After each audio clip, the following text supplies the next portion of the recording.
history of sports. So is 2018 the year of the underdog? Possibly. Or is just 2018 the year of Philadelphia?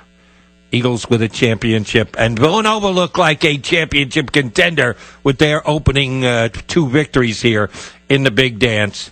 No, I didn't get a chance to run down my brackets for you, my loyal listeners here on CBS Sports Radio, because I'm not on during the week. I'm only on during the weekends, and they had not even picked the field of 68 by the time I wrapped up last Sunday. But I did give out my Final Four teams. Some people's brackets have been busted. Oh, there's some major damage has been done to mine, but not a death knell just yet. I had Virginia winning 3 games, so I had them in the Elite 8, despite the fact that through the first 2 rounds, I was a meager 21-11. Which is not great by any stretch of the imagination, but there were a lot of upsets. And I had some. I took some others that I didn't connect on. I took some shots. My Final Four is still in play. My Elite 8 got busted last night with Virginia's loss. Prior to that, I had gone by the boards with the likes of Arizona and San Diego State were 2 teams that I had advancing further than just the first round. But I still got some shot. I'm not dead in the water. I'll take my Villanova victory today. I'll take my Duke victory today. And my Final Four. And again, took some chances in there. So if my Final Four comes to fruition, I can actually do okay, despite the fact that I did not have a great opening round. Out of the West, I had the Tar Heels of North Carolina. Out of the South, I didn't have Virginia in the Final Four. I had them losing in the Southern Final to the Bearcats of Cincinnati, who won their opening round game over Georgia State. I love Cincinnati's defense, and I think they can ride it to the Final Four. In the East, my only 1 seed was the Wildcats of Villanova. And in the Midwest, in an ACC Final showdown, I've got Clemson taking care of Duke, which is a bit of a shot at Duke. I was on Duke's bandwagon all year, but they frustrated me with some losses that I thought they never should have had. They've got the most talented team in all of college basketball, but they haven't played like it at times this year. They have in the first 2 games of the tournament here, blowing out Duke and Rhode Island, and maybe they get on a great 6-game roll and end up cutting down the nets. But I don't have Duke going to the Final Four. I've got Clemson coming out of the Midwest this season. So I got Villanova, Clemson, North Carolina, Cincinnati, and I've got an all-cats final. I threw that out to a couple people during the week. I said, I got an all-cats final. Who do you think I have? And Arizona got guessed. Good thing I didn't go there. Kentucky got guessed. That might not be a bad thing. Kentucky might just be able to get there. No, not Wild. Bearcats. Cincinnati and Villanova playing for the championship this year. Could happen. Might very well be the case. And if it does, I'll be patting myself on the back graciously leading into the final of the big dance. We shall see. How your bracket's doing? You want to talk about the upset of upsets with UMBC winning last night? Hop on my telephone lines, 855-212-4CBS. Mike from Maryland's on the line. Mike, you're on CBS Sports Radio. Hey, Jody, how are you? Good, you? Fine, thank you. Couldn't be better. I'm floating on cloud 9 right now. I'm a UMBC grad, class of 04. Go Retrievers. I just want to say, just watching the game last night, couldn't believe it. You know, the second half, I think it was pretty evident that we just kind of took the gas out of them. And, you know, putting 53 on them in the second half when they've averaged, I think, 53 defensively a game. You just can't beat that. I mean, It's time for Erie Otters Hockey on WRIE Erie. CBS Sports Radio 96.3 and 1260 is proud to be the new home of Erie Otters Hockey. Now let's go live and join the voice of the Erie Otters, Aaron Cooney. 2 games left on the Erie Otters schedule, and last night, Erie welcomed in the Niagara Ice Dogs, fighting for home ice positioning in their first round matchup as they rolled into the Erie Insurance Arena. In 2 minutes and 22 seconds in, they would take the lead. But the Erie Otters, unfazed by that in the first.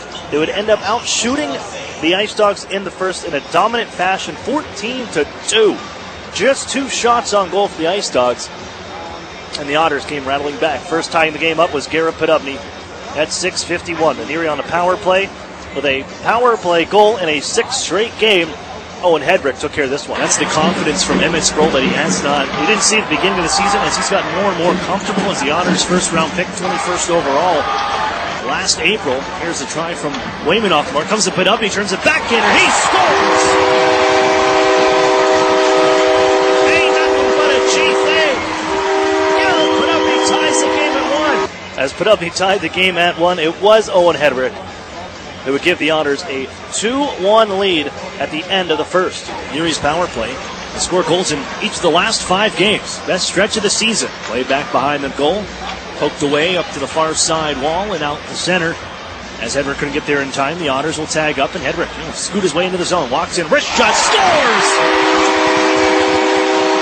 Hedrick does it again on a rush. Power play goal for the Otters. And it's 2-1 Erie.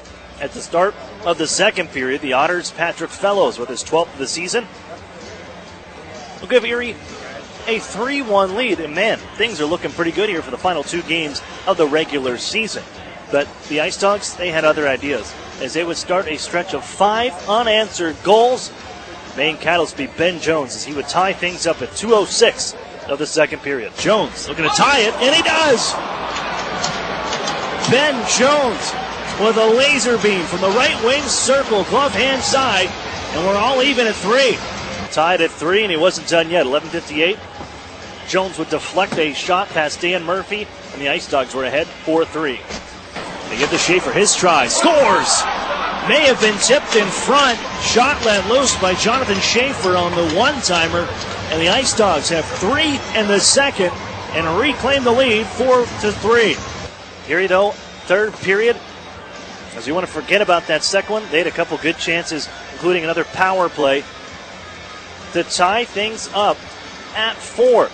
But the Ice Dogs on some good, hard, shorthanded forechecking as Kirill Maximov would take over the game, chasing a puck down to the near corner and eventually centering it out in front for their captain, Johnny Corneal, who would seal the deal, putting the Ice Dogs ahead by 2 with just a little over 5 minutes to play.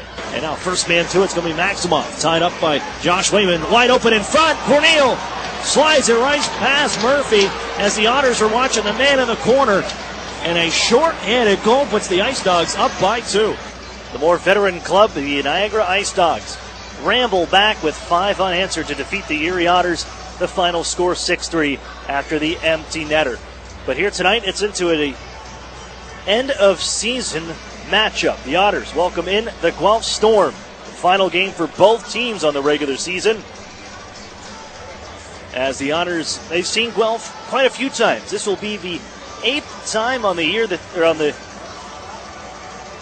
history of the Erie Otters, that they close out their home schedule with the Guelph Storm. They're 6-1 in those games, and they look to make it 7-1 here tonight when the Storm and the Otters get after it at 7 o'clock. I'm Aaron Cooney. It's the Erie Federal Credit Union pregame show. I got lots to get through here, and we'll talk with Christian Gurney, catch up with the Otters forward as he gets ready to come back to the lineup next season. We got more coming up. You're listening to the Erie Otters Radio Network on CBS Sports Radio 96.3 and 1260. Hello, I'm Greg Luke, President and CEO of Family Services of NWPA. This month we are celebrating families. During the game, we'll be highlighting stories from families involved with our adoption department. Every child deserves a permanent home and a loving family. There are hundreds of children in Erie County who dream of finding their forever family. Consider opening your heart and home to a child today. Learn more at fsnwpa.org. Okay, John, shelves are stocked. So are the new Fast Play games from the Pennsylvania Lottery. Just pick your game, get your ticket, and see if you've won. Like the Break the Bank family of games with progressive top prizes. Yep, winning's never been faster. Not faster than me clearing these shelves.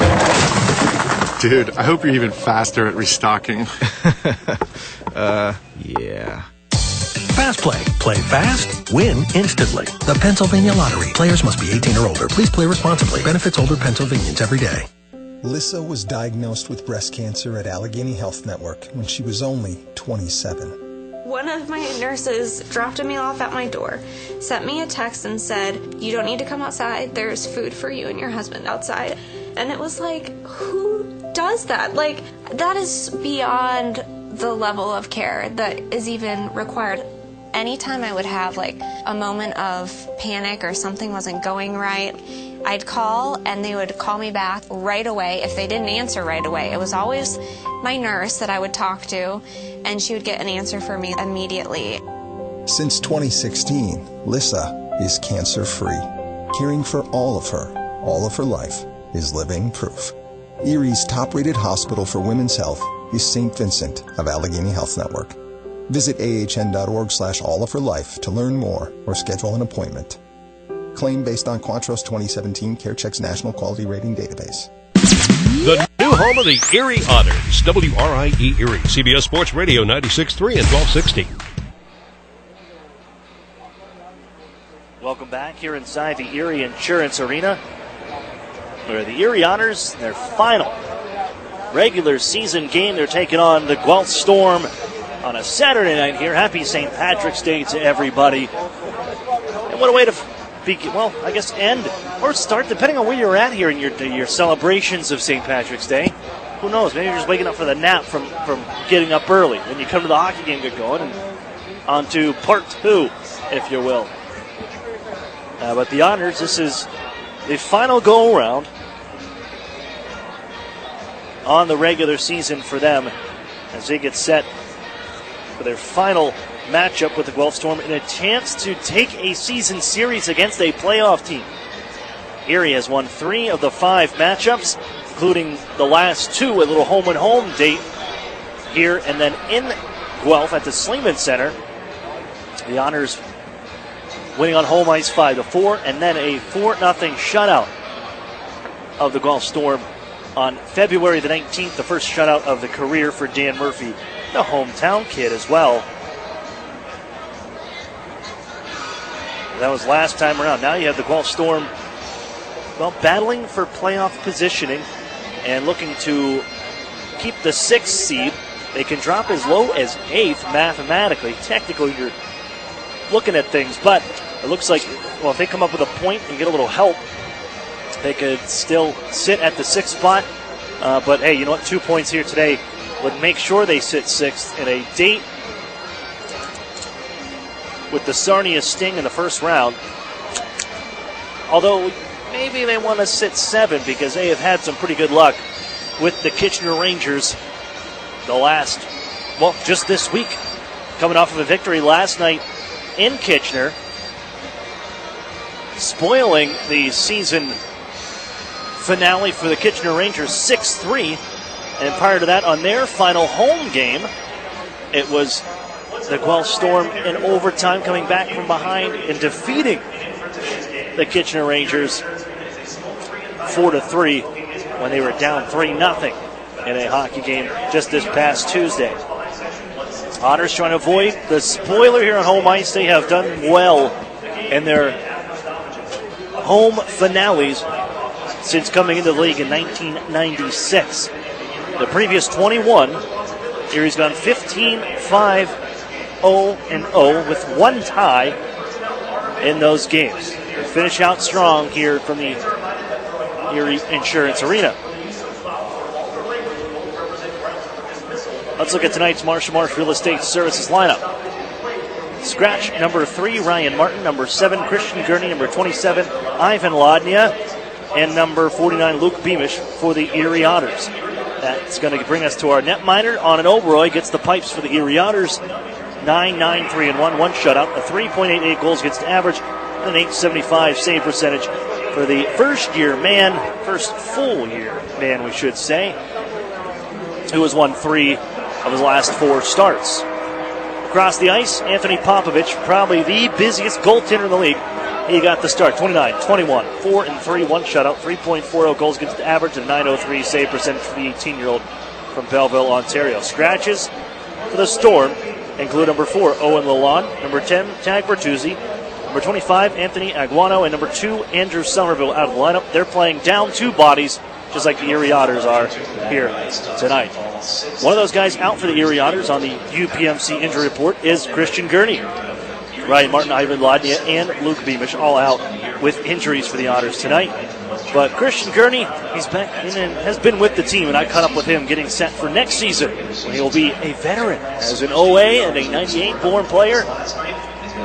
We'll chat with Christian Gurney next. You're listening to the Erie Otters Radio Network on CBS Sports Radio 96.3 and 1260. Children who have experienced the death of someone close need help and support. You can find that support at the Highmark Caring Place, a center for grieving children, adolescents, and their families. The Highmark Caring Place is a safe place where grieving children and families can come together and be with others who understand what they're going through. As an essential community resource, the Caring Place offers services at no charge to grieving families from throughout the community. The Highmark Caring Place, helping grieving children and families right here in Erie since 2001. Find out more at highmarkcaringplace.com. The Sheraton and Courtyard Erie Bayfront Hotels are proud sponsors of the Erie Otters. Join them for their pregame and postgame celebration at the award-winning Bayfront Grill or the brand-new Shoreline Grill, located just minutes away from all the action. Let them help you fuel up for the high-energy game with their extensive menus and craft brew selections. You ought to be dining with the best. The Sheraton Erie Bayfront Grill and Courtyard by Marriott. Over the years, technology has greatly improved the productivity of the business office. From faxes and copiers to multifunction printers, now we just don't know how to get things done without them. And that means you need a reliable printer copier and a dependable service plan. That's why you should trust Cooper Business Machines. They are Erie's only authorized dealer for sharp document systems. And most importantly, they'll maintain your machine so that it continues to, well, work. Just like your car, it needs regular maintenance and parts need to be replaced regularly. If your copier isn't properly maintained or you're not getting toner in a timely fashion, then you've been reminded of what it's like to work in the dark ages. Don't wait any longer. Your business requires dependability. Shouldn't you expect the same? Cooper Business Machines, Erie's only authorized sharp dealer and service provider, helping you get back to business since 1980. Online at cooperbusinessmachines.com or call 456-7585. The new home of the Erie Otters, WRIE Erie, CBS Sports Radio 96.3 and 1260. Welcome back inside the Erie Federal Credit Union pregame show. Aaron Cooney here, joined this time by Erie Otters forward on the shelf right now. It's Christian Gurney joining us here. Christian, the last time these guys you played the Guelph Storm. That's the one that you got hurt in. Yeah.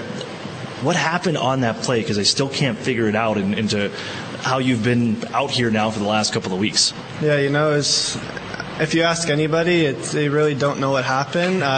All I remember was I was coming around the net and my leg got caught up in the goalie's pad, and the D was just doing his job boxing me out, and he kind of just pushed me over the pad, and I felt awkwardly, and just right when I fell, I knew something was up with my leg, and it wasn't too good. I tried to get up, but I just couldn't bear the pain, and next thing you know, Andrew's right there asking me if I'm okay, and after that we watched the film, and everybody still can't believe that's how it happened. But that's a sport, everybody gets injured here and there, but I think even though it was a bad injury for me, getting held out for the rest of the season, I think it happened at a good time with our season coming to an end. It could have happened first game of the season, and I would have had to wait this whole time again and more, and then try to work my way back into the lineup to finish off the last half. But it's rough getting an injury, but I just know next season my leg will be stronger, and I'll be able to be back to myself. What have you learned about this team over the last couple of weeks that you've been out just watching the game? You've been just around the team, watching the games from a different perspective, but you see how young this group is. You're around them. What's it like, and what have you noticed about them going forward? For the future of this team, it seems pretty bright. Yeah, I definitely think we have to give credit to every single one of our rookies and young guys that got the opportunity to play first line minutes or top minutes, penalty kill, power play. Our team's pretty much based around rookies this season, and the first half, you can ask any player on our team, their rookie season, it wasn't the best to start off the season. Everybody has the jitters, and they're going up against bigger guys and stronger guys, and this guy was drafted in the first round, this guy signed in the NHL. It's kind of overwhelming, I guess you can say. But the second half, our rookies have probably played the best hockey I've seen in a while. And starting off from goaltending, Murphy, he came in when Timpano left, and he's helped us so much, him and Oberoi. And going down, Kurt Henry has been unbelievable this last half of the year. Same with Dufresne. I think they found their game right now. And moving up to the forwards, I think Fowler really had the opportunity to showcase his skill. When he was on the suit, you can even ask him. He didn't really get the most of ice time, but you could probably say that to any one of our rookies last season. Being behind Stromer or DeBrincat, those guys with so much skill, he kind of was in that situation. And Sault Ste. Marie and Taylor and Jordan did a lot for this team the last 3 years they're here. And getting Hayden, I think he's going to be a really good player to watch moving forward for our team. You're always so upbeat, jovial, and playful in the locker room, it seems like. Is that something this group needed, though, to make sure you, even though you're banged up, you're still around and you can still keep things kind of loosey-goosey in the locker room? Yeah, I like to crack jokes with all the guys. They can give it back, but, I can take it and I laugh about it.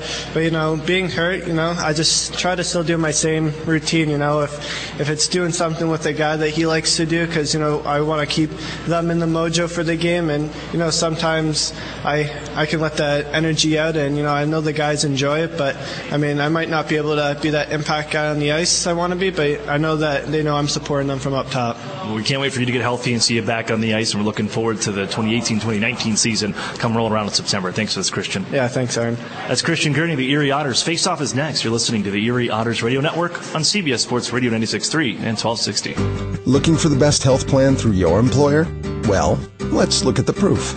With Highmark, you're covered wherever and whenever at 93% of doctors across the country and in 190 countries across the world. So whether you're going to Minneapolis or Milan, your coverage goes too. Choose the plan with Living Proof.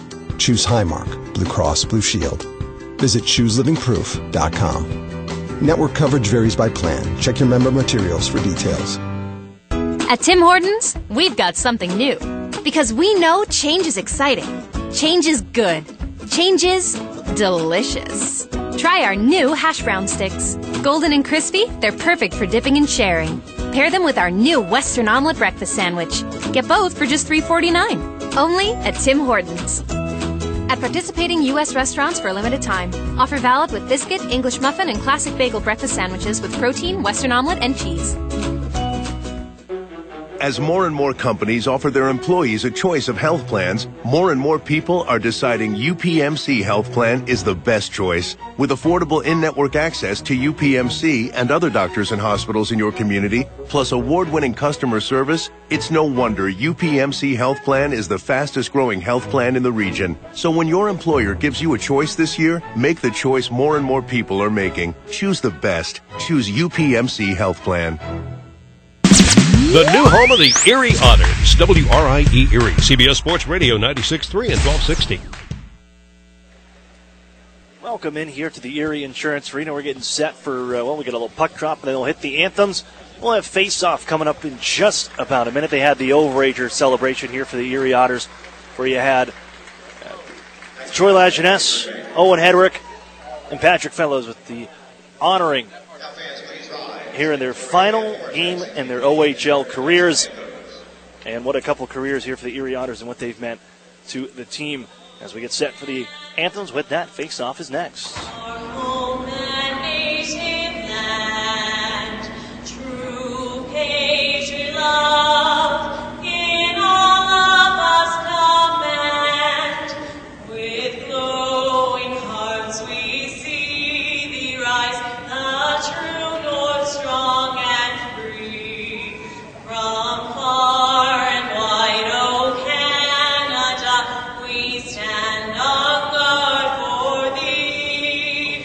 God keep our land glorious.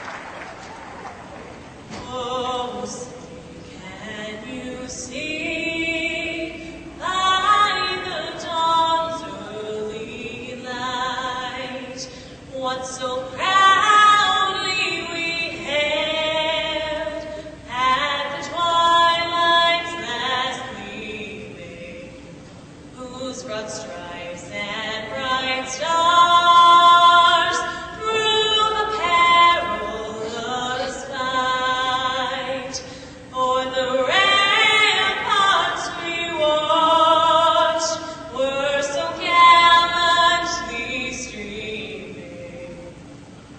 and the rocket's red glare, the bombs bursting in air, came through the night, that our flag was still there.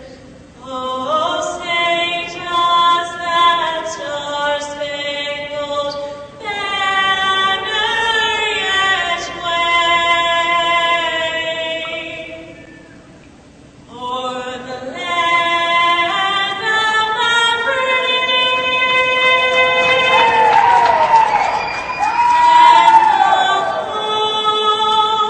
home of the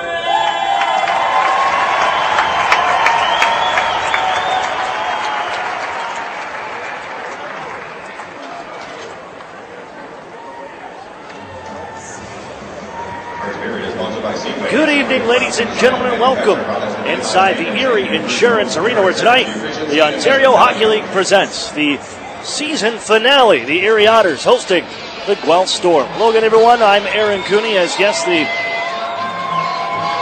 postseason, the OHL season ended in this building last year, but it will not continue past the 17th of March, as the Erie Otters and the Guelph Storm will meet up for both of their season finales, where the Erie Otters, they've enjoyed success in their season finales, especially against Guelph, going 6-1 on home ice, and rounding out their home schedule.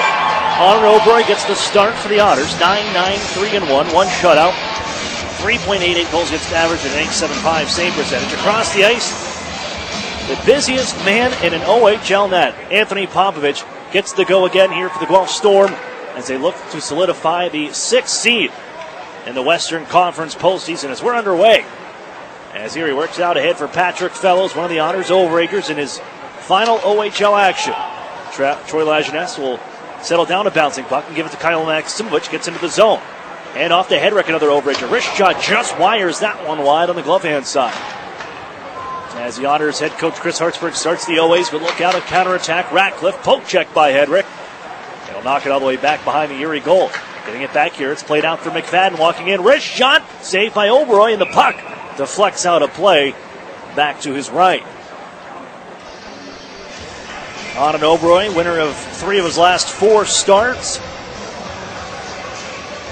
In his first full year with the team, and here him and Dan Murphy have been the Otters' goaltending tandem, and most likely the tandem for the future here at the Erie Otters, in a young squad that will return 19 of 22 on the roster, available to them next season. Chipped out ahead to the blue line, that was kept in momentarily by Poirier. Gathered in by Stephon Patry, and back the other way come the Otters. He wipes out on the end boards. Took a check from Mark Shoemaker, able to get back up as Patry. The puck worked around the near side. Garrett Podubny. Leave it on down to the near side corner. Was looking to find Patry.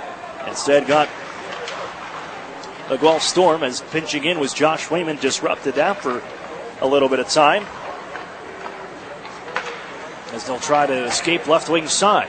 Dmitry Samarukov has kept this one into the Otters zone off his stick. It'll be settled by Wayman. As the Storm heading into the postseason, they sit at the 6th seed. A victory today would make sure they stay at the 6th seed. Here's Gritz with a shot on the left wing circle. That's held on to by Popovich in his first action here in this first period from the Erie Insurance Arena, just underway, 1 minute and 31 seconds in. They'll be watching as well, if it comes to that, the Saginaw Spirit and the Windsor Spitfires, who are 3 points behind them, each with 66. They have action tonight and then play tomorrow in an afternoon game, Saginaw in Windsor. Aiden Timmermans with a shot from the point, deflected in front by Fowler, jammed in by Gritz. Off Gator wants his cap back. Alex Gritz off the end boards and jams it home. 1-0 Erie.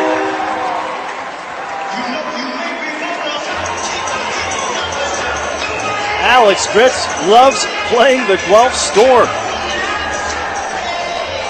His 5th goal against the Guelph Storm this season, averaging a point per game against the Storm. And give them another here. They open the scoring 1-0 Erie.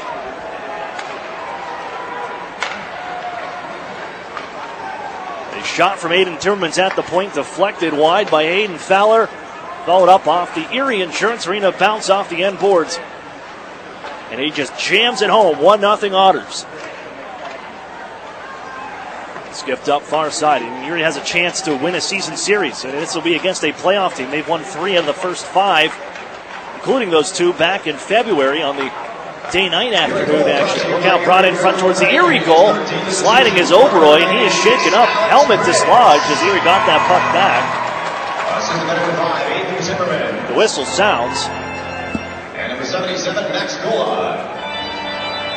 Down to goal 142. Ritz with Timmermans in goal line at 142. Goal comes at 142. $2,150. Looks like Fowler, they'll have to go look at that one, but he definitely deflected that puck, and that's why he was off the mark so well and off the end boards out in front. Oberoy is okay. He's able to get back up. It looks like his own man ran into him. Into the blocker and possibly part of the mask. Semerukov from the point. That one sails just wide. Oberoy never saw that shot coming through traffic. And it carried out to center and into the offensive zone by Kyle Maximich. Cuts to the net, goes the backhand shot, kicked out by Popovich.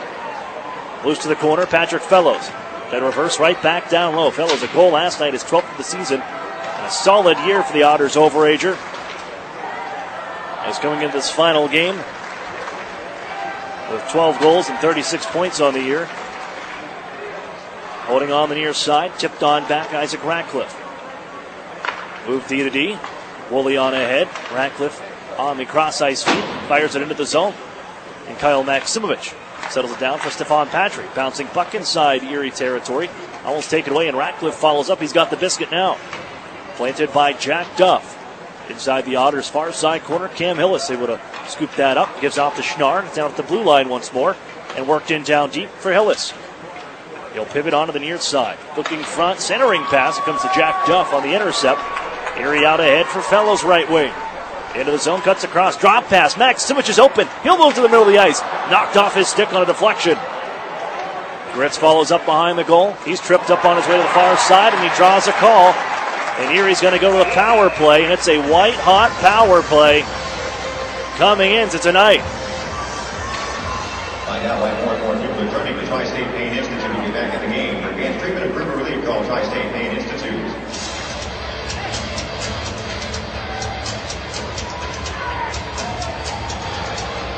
Face-off is to the left of Anthony Popovich. Lajeunesse will take it. The Otters power play, which has climbed to 14th in the league at 18.2%.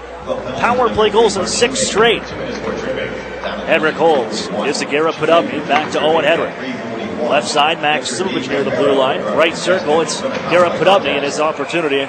Looking to pass in front for Fowler. Goes off the stick of Semerukov and out of play. Power play goals in 6 straight. During those 6 games, the Otters power play is 7 of 26 at 26.9%. It has been clicking as of late. The Otters special teams, it has climbed up from where it was at near the bottom. Power play and PK. Here's a slap shot save made. A rebound. Jamming of the Otters. Poked just wide by Lajeunesse. Fired around the near boards by McFadden. Reeled in by Maximich. He holds on. Center point Kyle Maximich put up the one-timer. That one off the mark. Chopped up the far boards by Ralph. It settles into the corner along the far side. Erie dishes out to the blue line. No one home. Bounces just past Fowler and on to Erie territory. We can talk about the Otters penalty kill a little bit later on, but that has climbed from the bottoms to 10th in the league. There's McFadden as it rolls just past him. Crashing in was Fowler. Loose puck still. Podubny got it now. Comes out towards the circle. Turns and wires one off the mask of Popovich, who comes up with the stop. Hedrick once more. 60 seconds left in the power play. Podubny, Hedrick. One-time blast upcoming. Blockered away. Maximowicz. Hedrick again from the left point. Back to Kyle Maximowicz. And he'll walk the tightrope coming near side. Yeah, Hedrick from a one-timer again kicked out. And Popovich sees Semerukov wire this one around the boards, but not out. Maximowicz has it. Sets it up once more. Wheels on left wing circle. Cross-ice feed. Podubny! And he fanned on the shot off the heel of his stick. Lajeunesse carries and gives off. Podubny He sails that one high. Crashing on the far side. Toropchenko will find this and play it out to center ice. With a half a minute left, they'll get a man in front, and Ratcliffe reaching. Erie pokes it right on goal. Lajeunesse some friendly fire, but on an Oberoi. We'll hold on. 23 seconds left here. And this power play, the Otters turned it into a shooting gallery. Not that Anthony Popovich isn't used to that. Leads the league in saves with 1,785 coming into tonight.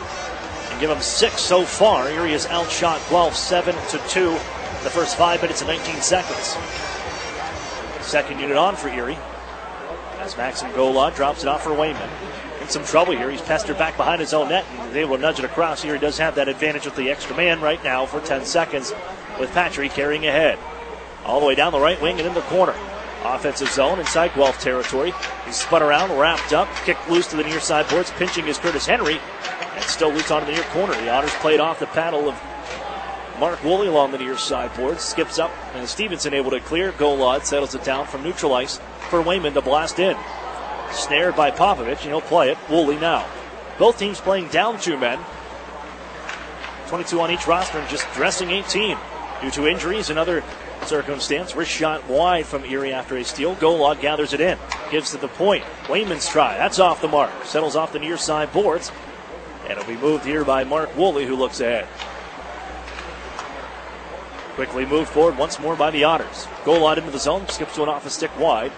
We'll look at scratches and rosters when we get a second. Here's Stevenson. Moves it up the boards. Taken by Patrick Fellows. Golod knocked down. Crowd doesn't like that, but Golod, I think he tripped over his own man. As back is Joe Mack to move this puck off a body. Settled by Fellows. 1-0 Erie. Here early parts of the first, and Alex Gritz, who has the goal, has the puck now left wing side. With Emmett Sproul into the zone they come. Drops it off. Jack Duff. Now once more Sproul waits, buys time, finds Fellows. Behind the goal, in front, Sproul, and it's jammed just over the net. They find Alex Gritz now, waits and fires right to the glove of Popovich. He dared him the whole way to go glove hand side, and Popovich comes up with the glove hand stop.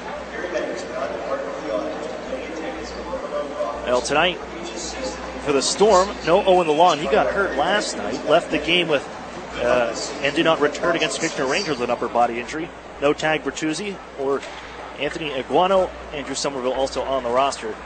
He's only played in a handful of games and is not in the lineup here tonight. The Otters, 4 injuries. No Ryan Martin, no Christian Gurney, Ivan Ladnia, or Luke Beamish, all with their respective ailments. Shoemaker back in his own corner. Plays this one on the errant pass and picked off by Sproul, but too many sticks in the traffic there. It's worked out to center ice. Sproul picks it right back up. And you can see this guy, him and Hayden Fowler. Otters 2-0, 2001 born players losing confidence here in the second half of the season. Sproul tied up on the near side by James McEwen. Fowler lost the handle. Poirier comes in left wing side to the honor zone. They turn the pressure the other way. Centering pass. Nobody home from tight quarters, and off goes Sproul. Fowler with him. Yetman right side. Carrying on in. Poke check comes to Fowler. Wrister off a stick out of play. 12:13 to go in the first period from Erie, Pennsylvania. 1-0 on the Alex Gritz goal.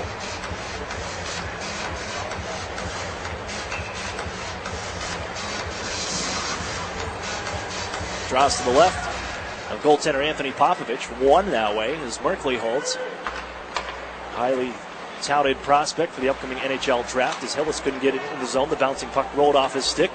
Erie volleys it back to the Storm end. And here's Hillis once more. Enters, walks right through. Curls and plays the puck in front. Backhand try. Save Oberoi. That was from in tight by Schnarr. Erie can carry ahead the other way.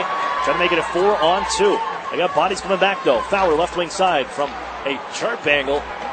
The left-hander on the left wing sees that one deflected. Never made it on goal. Counterattack by Guelph. Here's McFadden. Wide open. Walks in. Rifles it high. Missing on the blocker side. Fowler comes crashing in. Down goes Hillis. A couple of rookies. As Merkley holds in.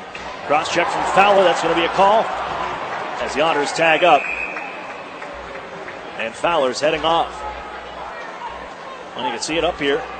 Fowler, he's also been throwing the body around here as of late. And has climbed into the top 20 in scoring amongst rookies. 18th where he sits there with a few others tied.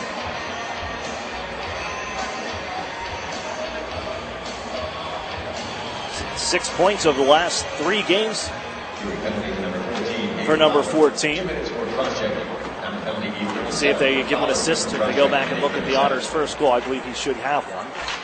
As this play is to the power play goes Guelph. And Erie able to bounce it off the near side boards and on down ice on the clear. Merkley will pick up there. 6 in white, ranked 21st. The NHL Central Scouting Service midterm report for the upcoming NHL draft.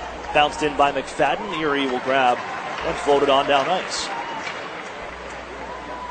And Jeff Merrick has him going as high as 26th. If you look at the Sportsnet rankings, you'll see more and more come out as you close in the final rankings. It should be early April when those come out, and then after that, it's playoff time and draft the next stop. Here comes Erie with a little pickup on the left wing side, and then come marching in shorthanded. Patrick Fellows' wrist shot, and the stop made by Popovich. Gathered in, and off goes Hillis. Second and rookie scoring. Into the zone they come. Settle things down. Ratcliffe walks in, wrist shot, stick save made. Toropchenko will pick it up on the far boards. Holding in the Otters zone with 50 seconds on the power play. Henry's poke check. Still loose inside Erie territory. Down goes Hillis again. On top of the puck here. Gritz trying to move it. And goes off the skate of Owen Hedrick. He'll try to rattle around all the way around the Erie zone. It'll work. As it's back to the near circle of the Guelph Storm end. Settled by Popovich. And Merkley charges ahead. Bring it out left wing side. His flip. Got it right back off the skate of Duff, but they're offsides on the play. 26 seconds left on the power play. Fowler in the box for cross-checking. And Erie leads 1-0 from the Erie Insurance Arena. 9:48 to play here in this first period. Dittman forward with the face-off. Trying to pick this one up. Knocked off his stick as it was tracked out of midair by McEwen. Erie gets it right back from neutral ice. Jack Duff holds. Sends it on towards neutral. That's blocked down. Hit Liam Howell, who gathers and brings it in. His pass intended for Cedric Ralph. Almost picked off by Maximovich. As Guelph works it back for their goaltender with 3 seconds left. And the Otters have killed off 14 straight penalties. Brought in Samorukov. Ducks between 2 Otters, but they close in quickly, and Duff has the handle now. Lost it to Ralph. Worked on for Alexei Toropchenko along the left wing circle. They give on to Liam Halligan. In front, one-timer. Ralph didn't get it on goal. Gathered once more by James McEwen. Little drop pass. Samorukov with it. Carries over down the right wing to the corner. Planted by Wayman. Escapes from that. Drops it off once more. Toropchenko follows up. Gives to the blue line. McEwen can handle that pass. Skipped right off his blade and out to center. Erie changes. McEwen winds it up. Brings it back in once more. Trailing by 1. Toropchenko twisting along the left wing circle. Poked away from him. Diving to keep that in Samorukov, but it comes right to the Otters, and they get a break. Joe Mack with Podubny in front. Mack goes to the pass, and it's defended nicely by Primo, who directs it back behind his own goal. Flipped out to center here on the clear by Guelph, and they'll just rattle it in from the near boards. Near 2-on-0. Primo, good hustle to get back and deny the play. With Garrett Podubny looking for it, and he has a hot stick here as of late. Points in 6 straight. Gola takes over from his own blue line. He carries the mail to center. Right wing into the offensive zone with a little snapshot from the circle. Gathered in by Popovich. He holds on with 8:03 to play here in the first period. Otters with the lead, 1-0 on an Alex Gritz goal.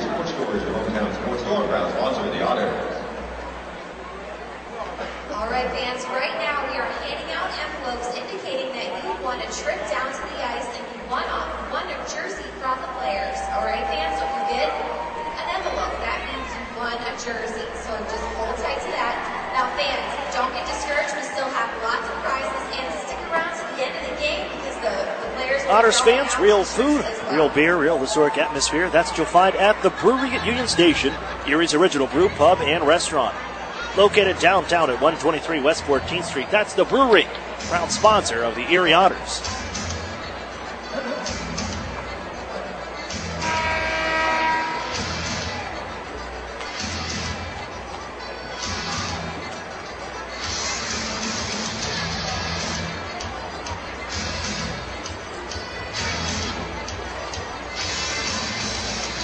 Back to action. We'll bring it here to the left of Popovich. On the draw, Stephon Patrick sees this one pulled in the near corner. Twisted right back for Shoemaker. He'll launch it out to center ice. This may go for an icing call. On his horse here is Kerwin, but not in time. The reach of Curtis Henry has decided the factor to give the icing call. Here's a look on that 2-on-1 opportunity as Joe Mack just couldn't get some air on it to Garrett Putubny in front, streaking to the goal. Good defensive play there from the rookie Mason Primo. Helps to have that 6'5" reach as well. As Woolley holds behind his own net, back for Shoemaker. Drives out to the near circle, almost coughed up, but Stevenson can help out. Moving on the blade of Primo into the Otters zone. Crashing down to the near side corner. Some hard work there by Aiden Timmermans, battling away with Stevenson. Primo reaching also. Kerwin on the outskirts. Dish back up the near boards by Erie. Along across ice by the Otters. It'll clear to center as Emmett Sproul trying to chase down Shoemaker. He bumps it on for Woolley, D-to-D. Ahead to center, and then right back, and Shoemaker again holds. Crisp pass will find Kerwin. Left wing side to Primo into the zone. Right back will go Kerwin. That's off his skate. He'll find it in the near corner. Wrapped up by Henry, trying to get loose. Stefan Patry comes in to clear the zone. Worked on ahead. The Otters look to pass it for Maxim Golod. It's intercepted by Merkley on the step up. Dishes it right back to the Otters zone. Henry takes to Golod. Along the near side boards, twisted it off a body. Hillis after it here.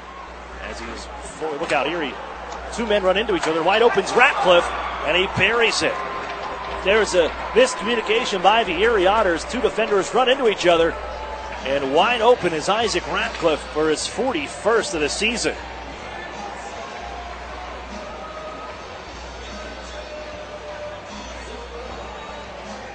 Well, Erie got into a little trouble at their own blue line as Max Golod was looking to pass that puck. Just not enough on it to start. And it created all the havoc with Erie over to the far side circle of their own end. And that's where you had a couple bodies run into each other. You lose the handle.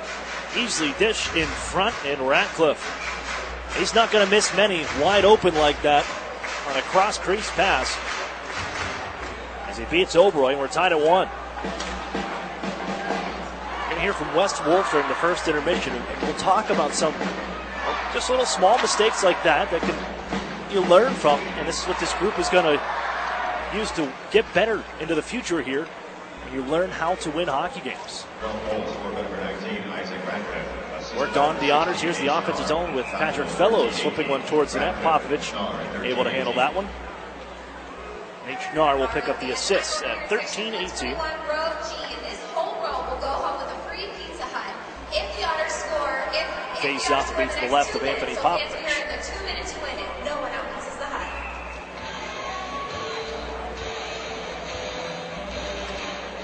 Bounce towards the blue line. Poked there by Hedrick. Gathered, however, by Woolley and pushed ahead for Toropchenko coming into the Otters zone. He's matched by Fellows. Fellows pushes him into the corner. Loose puck now. Duff in to help out for Erie. Comes back to Patrick Fellows. Sprung loose for Maximovich, and Erie carries the other way. 9 in gold, the captain, Maximovich. Just a little too far ahead for Patrick Fellows, but he'll dish it out in front. Going to the backhand. A try from Maximovich. Just couldn't get it on goal. Just rolled away from him. Here's Gritz. Drops it off for Maximovich, but he's wrapped up by McFadden, and this one's skied out to center. And Hedrick settles it down. Jack Duff, Hedrick. And on the right side, Fellows had to go off a stick, rolls around and settled once more by Kerwin. 1-1, all tied up here from Erie, with Isaac Ratcliffe netting his 41st of the season. Steal here by Erie. Fowler walking in, trying to dance around Woolley. Ends up into the corner, throws it in front. Pushed away by Popovich. Flipped up the line, held in by Erie. They give on to the far corner. Fowler comes up the half wall now. Settles it down and hands off to Wayman at the right point. He'll swing one towards the goal. It's off a body wide. Woolley on the far boards. The backhander gets it out to center. Once more settled by third-year man Josh Wayman. Garrett Putubny, nice little move to get around one. Still holds. Gives the Fowler right side. Streaking into the offensive zone. Trying to curl it around and get a shot away. McFadden easily defends that, the overager. And pushed ahead here for Stevenson. Touched on and flying ahead is James McEwen. Wheels around Wayman. Knocked him down off his skates. Gets right back up as they find McEwen behind the net. Tapped out to the blue line. Semerukov, D-to-D. Shoemaker, wrist shot through traffic, and that went off the mark. Knifed up the near boards by Wayman. Gathered by Chad Yetman. But a pair of goals, his first 2-goal game against the Guelph Storm. This the last time they met up back in February. And a 4-0 victory for the Erie Otters. They're at the Sleeman Center. The only game that wasn't a 1-goal game between these two teams in the season series. Back to Erie's ice, with Aiden Timmermans taking from his defensive partner, Curtis Henry. Joe Mack calls for it, gets it. Sproul, left wing side, Lajeunesse now backhand for Sproul, save made. As it rolled on goal instead, and Popovich springs loose with the Storm right wing side.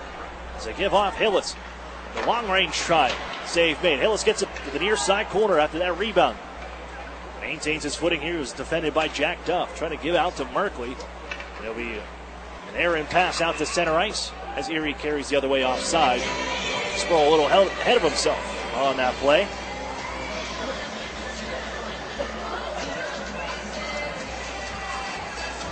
Which brings the whistle. 3:44 to play in the first. All knotted at one here from the Erie Insurance Arena. Dumped in by Henry after the face-off win for the Otters. Chopped up the near side. Bounce head Ratcliffe. Near steal. And Erie has it. Maximovich. He was just run into by Hillis. Hillis took the worst of that collision. Able to pick himself up and get back into the action. It's Patry after it. He's buried along the near side boards. Returning into action now was Hillis. To his side of the near corner. One of them being Jack Duff. Bounced loose here by Guelph. And off they come. Flip it right wing side. Ratcliffe the goal scorer. Back in front looking for Merkley. Settles from the circles. But he couldn't get a shot away. Patry delivers it on near side. Taken by Schnarr. Working up the near side boards. Drop it off for McFadden. He'll carry and find it back behind the Erie goal. In front tap play. One more try. Kick save made. Still loose in front. And Erie knifes it onto the near side corner. Patry is there. And he'll settle it down here and slow things a bit after some helter-skelter play in front of the Otters goaltender. Henry a hard check, but Golod after the pass is made. Here's Maximovich wide open, and he scores! Drink goes out. Kyle Maximovich gives the Otters the lead, 2-1.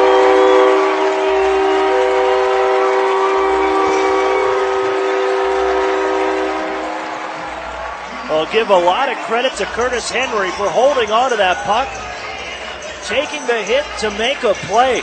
He got leveled at center ice, but he's able to make that pass to Maxim Golod, who brings it in knowing that he has fresh bodies coming as well. Shuffled it across and picture-perfect passing by the Otters to find a wide-open Kyle Maximovich before Isaac Ratcliffe could get back into the play, who delivered that hit. And Maximovich puts it off the body of Popovich and in. 2-1 Erie.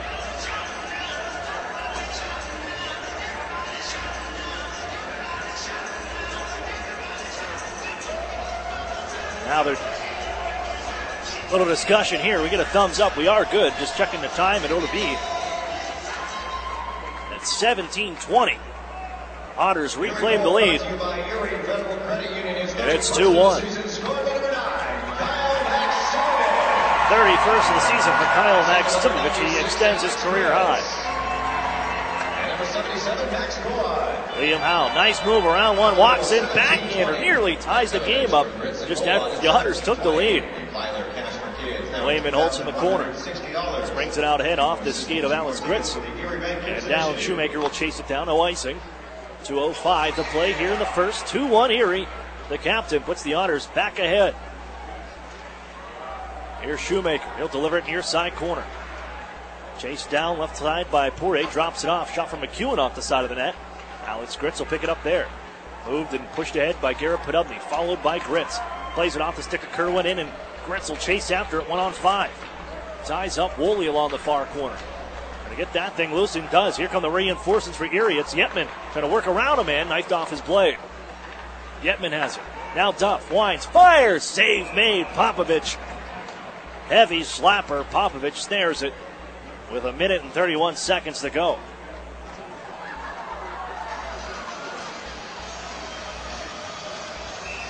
He's listening for the announcement of the goal to put the Otters ahead.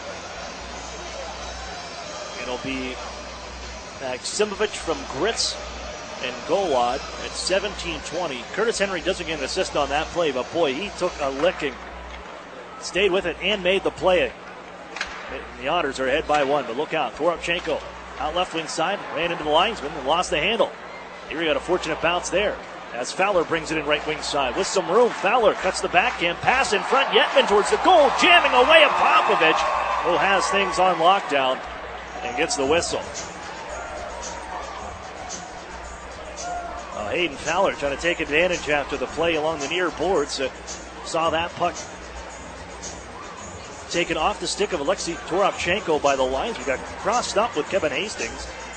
There was really nowhere for Hastings to go. And Erie almost turned it to offense. And a goal on their side. Fowler to blue line, face off Lynn Erie. Jack Duff left wing side. Deed by Schnarr. Hammered it down to the circle. As the Otters nearly took that one away off the blade of McFadden. It's still loose, and Cam Hillis will settle it down. Ahead by Merkley. Jams the brakes as he enters the zone. Left side, Ratcliffe walks in, trying to go sharp angle. Fought off by Obroy, and the Otters pick it up with the final 50 seconds of play. Aiden Timmerman's the defender out ahead on the rush. Run right into Merkley. They take the puck away. Out ahead for Hillis. Schnarr trying to come into the zone. Little move. That forced Hillis off, so he winds back. All good as they tag up. Hillis to Ratcliffe. Merkley right side. Back to Hillis, wide open, walks in, trying to go 5-hole, save Oberoi. Well, here he is. Left a couple bodies open on the weak side, but here comes Yetman right wing.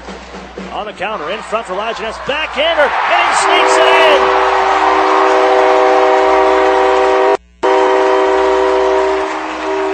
Troy Lajeunesse, in his final game in the Ontario Hockey League, extends the lead to 2 with 18.8 on the clock.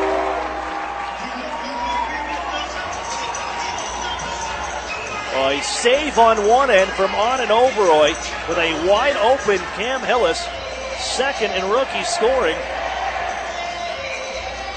And Erie counters the other way as Chad Yetman gets it to Lajeunesse just enough to sneak it through the post and Popovich. And the Otters are ahead by 2. And an icing call by the Guelph Storm brings it on back into Storm territory. And on to the right of Anthony Popovich. One you'd love to have back if you're a goalkeeper. Just a little rolling, saucering puck. Just fooled the goaltender along the post. Zemrukov ties it up on the end boards, just trying to run the clock out. Down to 2 seconds now, and that will do it.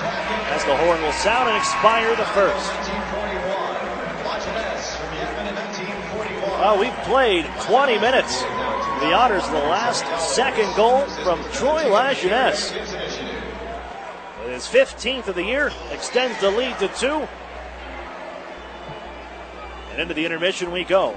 Otters lead 3-1 over the Guelph Storm after 20 minutes of play. We got the UPMC intermission work coming up next. We'll hear from Wes Wolf next. You're listening to the Erie Otters Radio Network on CBS Sports Radio 96.3 and 1260. In February 2016, Emily gave birth prematurely to twin boys at Allegheny Health Network. It's overwhelming to think about everything that we survived. We often, in my house, refer to like the NICU staff as like the SWAT team. Like they're there to do a job and they do it really well. My delivery, I love. I loved everything about it. For someone having 2 babies at 32 weeks, 5 days, I loved it. I mean, we had bad days. We had really bad days. But I trusted the nurses, the doctors. I trusted them. In the beginning, everything is scary. And then now, at a year and a half, we just do things that normal families do. 5 weeks later, Emily brought home her 2 healthy boys. Caring for all of her life, is living proof. St. Vincent Hospital of Allegheny Health Network. To learn more or schedule an appointment with a women's health expert, visit ahn.org/allofherlife. Okay, John, shelves are stocked. So are the new Fast Play games from the Pennsylvania Lottery. Just pick your game, get your ticket, and see if you've won. Like the Break the Bank family of games with progressive top prizes. Yep, winning's never been faster. Not faster than me clearing these shelves. Dude, I hope you're even faster at restocking. Yeah. Fast Play. Play fast, win instantly. The Pennsylvania Lottery. Players must be 18 or older. Please play responsibly. Benefits older Pennsylvanians every day. Listen to this. Do you hear that? That's the sound of all the people clicking on your website right now.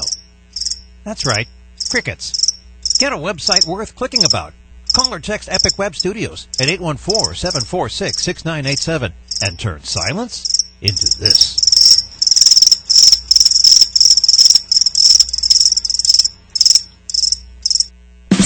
The new home of the Erie Otters, WRIE Erie, CBS Sports Radio 96.3 and 1260. Welcome back inside the UPMC Intermission Report. Aaron Cooney here, joined this time by Erie Otters assistant coach Wes Wolf. And Wes, last night, first period went pretty well. It seemed you guys certainly outshot them. It seemed they outchanced them, and then they Ice Dogs just kind of woke up there in the middle part of the second period and were able to end up taking that game. Last night, what was it about that team that they were able to turn around so quickly on you guys that Erie just was unable to, it seems like, catch up there by the end of the game?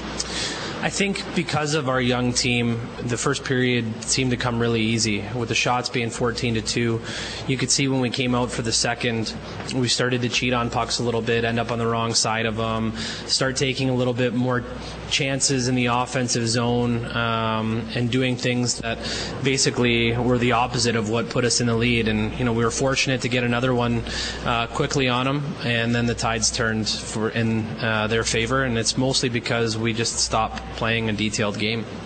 All these lessons, and I'm sure fans come out, they see it, all they see is that end result, but these are all lessons for these guys. How do they take things like this? And obviously next year you're returning just about everybody. 3 guys won't be coming back in the overager situation, but everybody that will be with this roster next season, is that a stepping stone and a learning lesson for them going into next year? Absolutely. You always hear the old adage that you have to learn how to lose before you learn how to win. And this team has certainly learned lessons in both. We've learned how to win some games. February was a tremendous month, going 7-4-1 with the group that we had. And you take lessons from that. You take lessons from the losses like last night, and hopefully you piece it together in the name of progress. And next year, we want to take a step forward, and that's all part of the learning curve. Sticking it with the learning, and 3 overagers making their way out of this organization as they graduate and move on. But what have they meant as mentors to a young group? Obviously, you have leaders that'll be back, and Kyle Maximowicz is the captain. Christian Gurney's a guy that comes to mind as well that's been here for quite a few years. But Patrick Fellows, Owen Hedrick, Troy Lajeunesse, what have they taught this group to carry on moving forward, not only just on the ice, but about being an Erie Otter and what that means to the locker room, the community, and the city of Erie? Well, I think starting with Troy, bringing him into the trade deadline, we knew just based on his reputation and having played against him even last year in the playoffs, he's a guy who competes hard every single shift, and he's not a big guy, but he is an honest player who's humble, and I think he's exactly the type of role model we were looking for, in the sense that he leads by example, by competing. And it could have been easy for him to come here and mail it in. It was the last 2 months of his OHL career, but he came and wanted to contribute, and I think he brought that to the table, and that's something that guys learned from him was no matter what the situation is, you have to take pride in your effort. And with Owen, we picked him up last year just after the trade deadline. He came from school, and immediately he was one of those guys you could see younger players gravitated towards. He's a hard worker in the gym.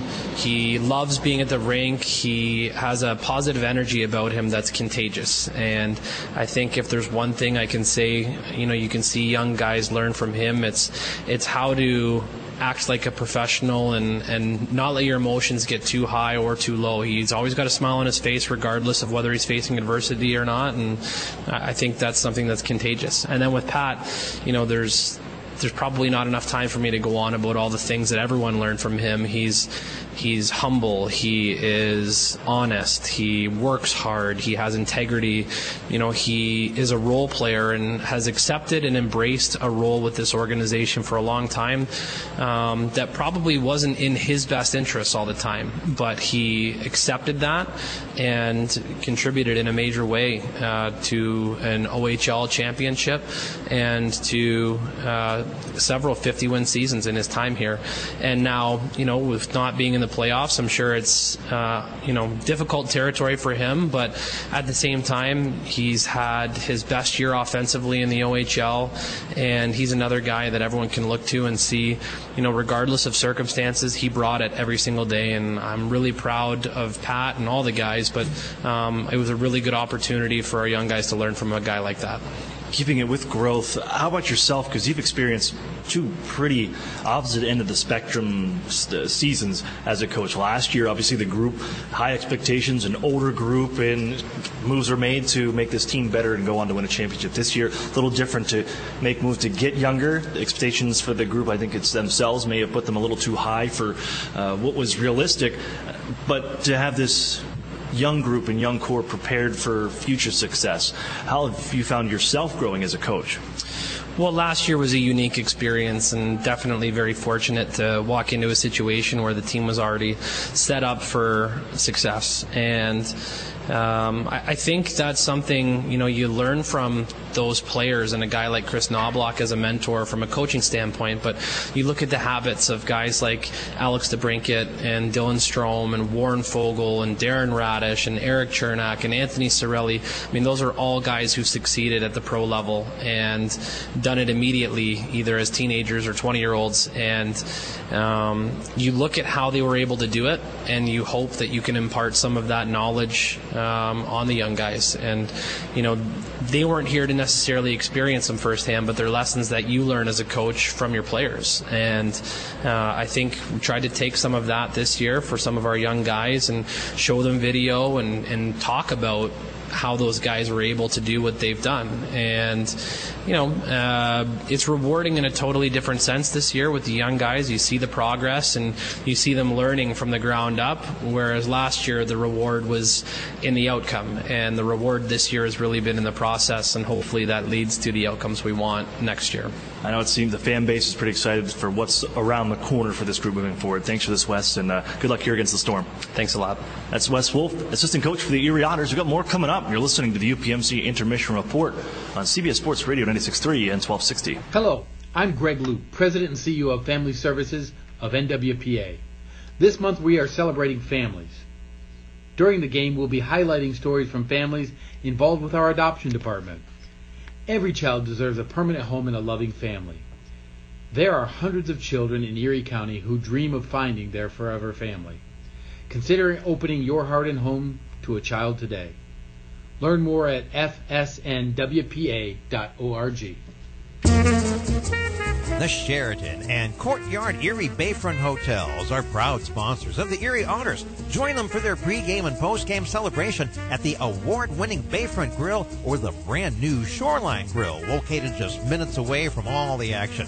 Let them help you fuel up for the high-energy game with their extensive menus and craft brew selections. You ought to be dining with the best. The Sheraton Erie Bayfront Grill and Courtyard by Marriott. At Tim Hortons, we've got something new. Because we know change is exciting. Change is good. Change is delicious. Try our new hash brown sticks. Golden and crispy, they're perfect for dipping and sharing. Pair them with our new Western Omelet Breakfast Sandwich. Get both for just $3.49. Only at Tim Hortons. At participating U.S. restaurants for a limited time. Offer valid with biscuit, English muffin, and classic bagel breakfast sandwiches with protein, Western omelet, and cheese. Hello, I'm Greg Luke, President and CEO of Family Services of NWPA. This month we are celebrating families. During the game, we'll be highlighting stories from families involved with our adoption department. Every child deserves a permanent home and a loving family. There are hundreds of children in Erie County who dream of finding their forever family. Consider opening your heart and home to a child today. Learn more at fsnwpa.org. The new home of the Erie Otters, WRIE Erie, CBS Sports Radio 96.3 and 1260. Welcome back here inside the Erie Insurance Arena in the UPMC Intermission Report, where after one period of play, Erie Otters hold a 3-1 lead over the Guelph Storm. I'm Aaron Cooney here. We'll recap things here in that first for you, as it was Erie early, then often at the end of the frame to grab the lead and head up by 2. A minute and 42 seconds in. Erie in the offensive zone. Some good work here. And you can tell, I don't know what it is about the Guelph Storm, but yeah, Alex Gritz, he gets up for taking on this team from Guelph. As the Otters working out to the point, Timmermans lets a shot go, deflected in front by Hayden Fowler. It skips off the end boards, right to Johnny on the spot. Alex Gritz just jams it home. And Gritz has his 5th goal against the Storm this season. At 13-18, though, the Otters, they blow a little coverage, and they have a couple defenders run into each other in their own end. As the Storm take advantage, they work it from the far circle. In front, wide open, Isaac Radcliffe. He's got his 41st of the year.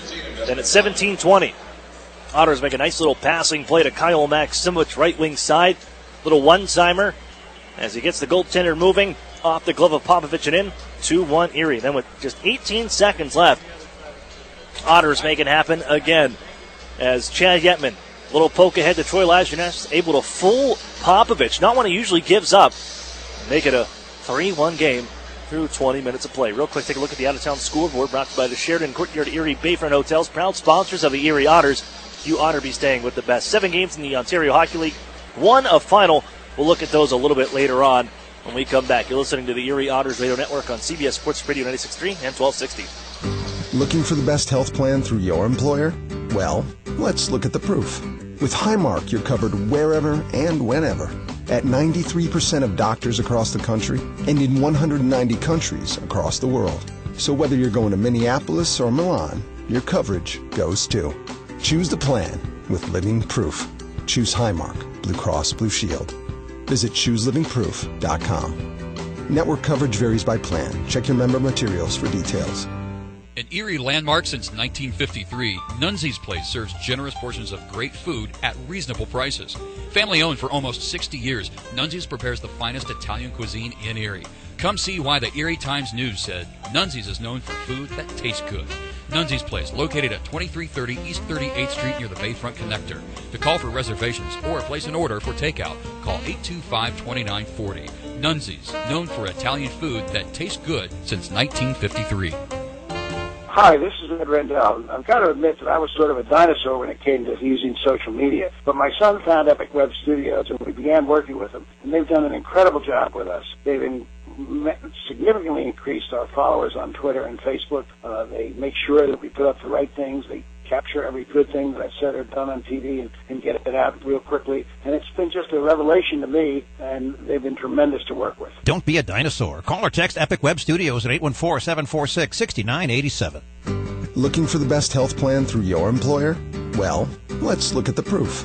With Highmark, you're covered wherever and whenever. At 93% of doctors across the country and in 190 countries across the world. So whether you're going to Minneapolis or Milan, your coverage goes too. Choose the plan with Living Proof. Choose Highmark, Blue Cross Blue Shield. Visit ChooseLivingProof.com. Network coverage varies by plan. Check your member materials for details.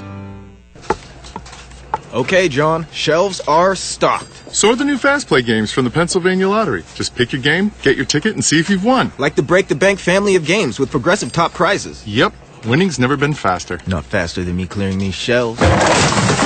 Dude, I hope you're even faster at restocking. Yeah. Fast Play. Play fast, win instantly. The Pennsylvania Lottery. Players must be 18 or older. Please play responsibly. Benefits older Pennsylvanians every day. As more and more companies offer their employees a choice of health plans, more and more people are deciding UPMC Health Plan is the best choice. With affordable in-network access to UPMC and other doctors and hospitals in your community, plus award-winning customer service, it's no wonder UPMC Health Plan is the fastest growing health plan in the region. So when your employer gives you a choice this year, make the choice more and more people are making. Choose the best. Choose UPMC Health Plan.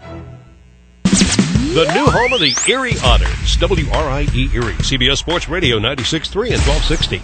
Welcome back to action here from the Erie Insurance Arena. Second period just underway.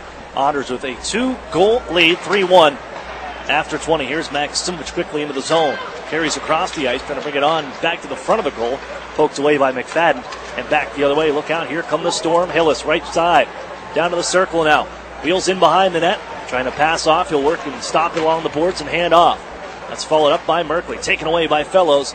And Erie has the puck again. I'm Aaron Cooney here. Welcome you back into Erie, PA. From the left wing side, the Otters just skip it on down near side corner. The Otters going to come crashing in too strong. Fellows and Lajeunesse, the two overagers. It's carried to center by one of the OAs here for the Storm and McFadden. They hand off Ratcliffe. Now Hills walks in. Wrist shot. Partially blocked by Erie. Didn't get on goal. Toropchenko gives the blue line. Merkley. Changes happening behind the play. Worked on for an attempt to Toropchenko by Primo. It's intercepted by Chad Yetman. He gets it out to center ice here and knocks a man off his skates. The Otters will keep on playing. Yetman wrist shot just misses wide on the wrister to the glove hand side of Popovich. But Ubney's pass taken by Liam Howe instead. And off comes Primo. He's got goals in a couple straight. 2 straight to be exact. Bounced on down to the corner. Liam Howe again. The Primo one-timer. Kick save by Oberoy. The rebound sits loose. Primo one more time. Another kick stop. Oberoy. Right pad, then left pad. Back. Erie just flips to center. Semerukov will grab. And they work it backwards and snap the head off the blade of Liam Howe to the Otters' far corner. Howe goes and tracks this one down against 2 Otters defenders. Poked ahead Poirier out in front. Didn't know the puck was behind him. Sitting right in the slot. Kept in. Primo has it again. Hands off into the far corner. Liam Howe makes his way out and gives the Shoemaker at the line. Waits, angles it off the end boards back to the front. That was read by Oberoy. He smothers it and holds on. 3-1 here from Erie. We'll take a look at our out-of-town scoreboard. That's brought to you by the Sheraton and Courtyard Erie Bayfront Hotels. One final from earlier. Niagara over Mississauga 6-3. That was the Sportsnet game. A 4-goal third period for the Ice Dogs to take that hockey game. Windsor leads Flint 1-0. Hamilton Peterborough tied at 2.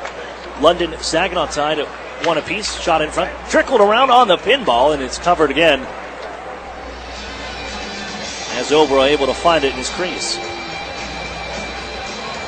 Other scores, Barrie 2-0 over Sudbury with their 2 50-goal scores.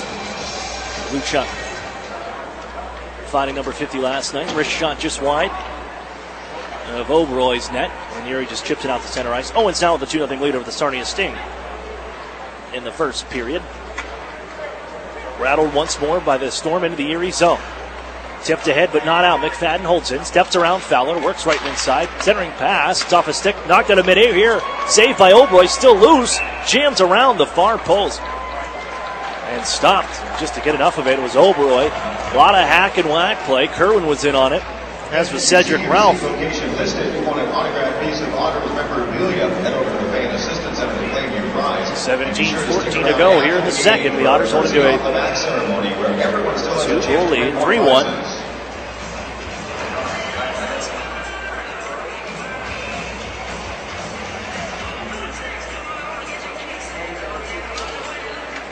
As Guelph has really jumped out here at the start of this second period. Long range shot scooped up by Oberoy.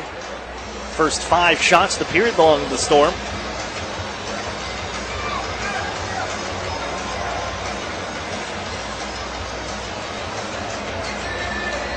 Face off is to the left of Oberoy. Angled back to the blue line, holding is Merkley. The offensively gifted defender moved it back. He was pressured by Emmett Sproul as it's ramped in once more by Ratcliffe, their goal scorer. Shuffled by Oberoy to the far boards. Joe Mack played it off the body of Ratcliffe, still settling along the far right wing wall. Nudged ahead by Lajeunesse. It gets out to center. But Stevenson looking to work it back in. It'll get in down to the right wing corner of the Otters zone again. Moved by Duff to Owen Hedrick. Pitched it onto the left wing side boards, but pinching in was Semerukov. Back for Ratcliffe in the corner. Lajeunesse and now Hedrick. Able to take the handle from the near circles. Let's bank it off the near wall. Looking to find anybody out at center ice here, but a good stand up at center red. Kept that puck alive for the Storm for a second there. As Lajeunesse, oh, look out. Semerukov blew a tire. Wrist shot Lajeunesse off the mark on the glove hand side. Oh, the pastures just opened up for Troy Lajeunesse on that play. And Semerukov wiped out. Erie's still after it in the offensive zone. Poke check by Merkley. Takes it away from Emmett Sproul. And Merkley carries ahead. And on left wing side, hits the brakes right near his bench. Dish on for Cam Hillis. That's knifed off of his blade by Kyle Maximovich as the Otters send it behind their own goal, trying to make a change, a wholesale change, but they can't get off as the forecheck comes crashing in. Toropchenko got it to Hedrick, who's able to take it away, and Maximovich now on further. Low man into the zone right now as the 4 fresh bodies step on the ice for Erie. Chipped up the near side wall by Guelph, and off goes Toropchenko. Weaving through neutral ice. Down right wing into the Erie zone. Backhand try. Stixay made a rebound. Followed up. Blockered away by Oberoy. They work it on for Woolley at the point. Throws it back behind the goal off the end boards. Liam Howell chipped off of his stick by Aiden Timmermans. It settles in the near corner of the Otters zone. Fowler there, as is Patry. Worked out ahead the center by Erie. Patrick Fellows now. Drifts off, gives to Wayman, trying to go back across on a pass in front of the goaltender. And never made it there. Timmermans at the point. Wrist shot from long range. Held by the glove of Popovich. He'll hold on to that one. 5 minutes and 7 seconds off the clock here in the second. 3-1 Erie. But Guelph bringing on the pressure.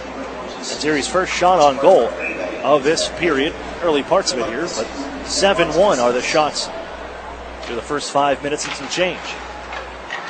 Shot right off the draw there by a twisting Garrett Podubny, fought off by Popovich. And Zach Poirier out ahead. Pass off the mark with Cedric Ralph. Look at the hustle. He'll beat out the icing call and ties us up behind the Erie goal. Gets in out of the pile-up. Ralph gives to the point. Semerukov shoots one. Save made, and the rebound knocked to the far corner. Kerwin back after it. Stripped to the puck as the Otters work into their own circle and ahead for Garrett Podubny. As Wayman joined him on this play. Gives the Wayman left side. Waits, holds, wrist shot. Blocked, never made it on towards the net. Hit the stick of Poirier. Erie able to settle the puck down from the near wall. Looking to pass off the skate of Yetman. Nearly had a man breaking in Kerwin as Guelph sent it ahead. They're forced back to their own end. Here's Dmitry Semerukov. Scored his first OHL goal in this building last year as a member of the Storm. And then drafted by the Edmonton Oilers in the third round of the 2017 NHL draft. Dished ahead for Yetman. Left wing side in the zone. Cuts across now, looking to get to the circle. But he's fought off. Great defensive effort there by Hillis to back check and take the puck away in one motion. But he's roughed up by Curtis Henry. The Otters on his way into the offensive zone. And that'll free the puck up inside Erie territory. Fowler picks up there. Pass ahead for Emmett Sproul. Trying to step across. But too many white shirts surround him, and Merkley takes the biscuit. Counterattack from Guelph. Loose along the left wing side, Ratcliffe. Leaves it down low. Intercepted on the play by the Otters, and that pass just a stride ahead. But Erie's going to try to beat this one out. Won't happen. Back is McFadden. Chasing was Golod. Icing call to Erie. 13-17 to play in the second. And a 3-1 hockey game. The Erie Otters with the lead.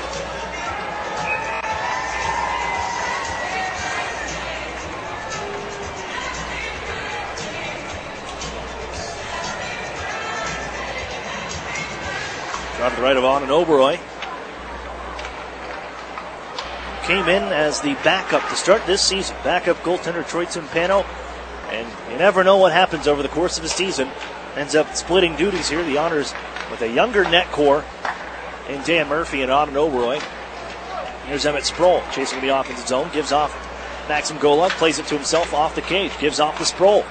Out left side as it's poked around and taken away by Woolley, but it comes right to Alex Gritz in the corner. Shuffles it down low for Golod. Backs up, tried to feed it in front. That was just rolled off his stick, and James McEwen takes it away. In right wing side for Toropchenko. Back to McEwen behind the goal. Leaves it there for Toropchenko, who swoops in. Hits the brakes on Henry, trying to drag out in front now. Trying to stuff it in, and he ran right into Hedrick. I don't know if he got a shot away or not. Stays out of the goal, however, and Liam Howell for McEwen. Comes back to Howell. He'll slap it in deeper. On far side corner. Hedrick stepped into by Toropchenko as neither player moved the puck. Just rolls out the center, and Erie, here comes Gritz. Carries on near corner. Just thrown down to the ice by Woolley on a shove. Still loose. Gritz gets back up and finds that puck. Keeps on rolling with it. And off to the point. Timmermans, wrist shot. Never made it on goal. Bounces on the far side. So here comes Timmermans. One more try, and he rifled that one high. Jack Duff into the corner. He just reaches and drops it off down low. Lajeunesse, the fresh body, as is Kyle Maximovic, who plants a man into the glass. But it's carried ahead, the puck out to center ice. Dumped in right wing side by Keegan Stevenson. As he ties up Joe Mack, who's back defensively for Erie. And dug out by Timmermans. And launched cross ice by Kyle Maximovic. Prodded out of midair by Lajeunesse, but he couldn't step around Samorukov. Mack, though, takes it away from Samorukov, the man in front, looking for Maximovic, and he played it off his skates. Settled by Erie at the point. Duff. Left side, wrist shot, glove save, and held by Popovich. with 11:19 to go in the second. The Otters still holding a 3-1 edge nearly midway through this hockey game. Erie 12-9-3-0 when they lead after the first period. What we saw last night, Erie had a 3-1 lead as well early parts into the second period. The Niagara Ice Dogs rattled off 5 unanswered to take the hockey game 6-3. This is a Guelph Storm team. They've got a comeback in their pocket earlier this week, trailing the Kitchener Rangers on home ice in their home ice finale 3-0, tying it up and then winning it overtime 4-3. Ahead for Garrett Podubny. Here comes Erie in left wing. Off his skate, settles in the corner. Podubny, 39 in goal. Plays it up the near side wall. That's going to be intercepted. Hillis to it, but the Otters a steal on the attempted clear by Stefan Patry as he drops it off down in deep. Slowed by the Storm, and Merkley will pick it up behind his own goal. Survey the scene now. With 10:40 to play, 3-1 hockey game. Pass ahead to Cam Hillis. He comes rambling in left wing side. Slows things down, hands off. Schnarr with it. Wrist shot blocked by Wingman and sits right in front of the goaltender, gathered by Stefan Patry. One touch pass ahead for Patrick Fellows. Otters trying to get bodies to the net. Fellows holds, waits. Patry, late man, walks in. Wrist shot. Save made. Penalty on the way. But Popovich makes the stop. Nice patience from Patrick Fellows to wait. He sees all the traffic head to the front of the goal. And Stefan Patry, the fourth man in, with the opportunity. But his shot was slowed a bit by Cam Hillis. That's because of a slashing call. Coming with the pressure on his back, and the Otters get their second power play chance of the night. Looking to extend the lead. It's 3-1 Erie. Pulled back by Lajeunesse. They set up shot. Hedrick. Goal line. Hedrick once more. Left side, Kyle Maximovich. Center point, Hedrick. Holds and he'll give off to Golan once more. Podubny was just on, so he's replaced by Golan. Maximovich up high. Winds. Defers to Hedrick. He'll let the play go down low to Lajeunesse. Back up top for Hedrick. Looks left, gives that way. It's Maximovich. Wrist shot. Pass stop made. Rebound comes right to Golan in the circle. And he'll snap it along for Maximovich. Slap pass across. He'll set up Hedrick. One-timer upcoming. And it just goes wide. Bouncing puck. Settled here by Maxim Golan. And he'll give back to Kyle Maximovich. 1:20 on the power play. Looking for the one-timer from Hedrick. And he sails another one just wide on the glove hand side. Hedrick has to gather this one off the near boards at the play by Golan. Back to Maximovich, and they'll trade places again along the tightrope. Maximovich floated in front. Save made off the end boards. Right out in front. Champion! Fired up. Hayden Fowler puts one home, and it's 4-1 Erie.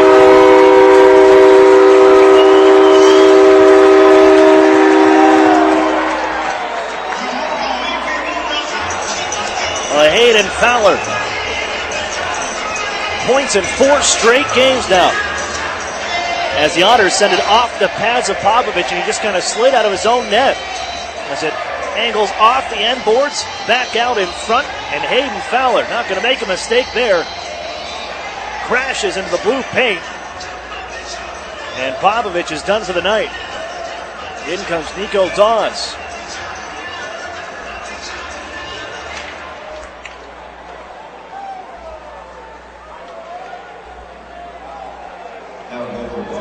One Erie, and the power play goal has scored in 7 consecutive games to round out the regular season.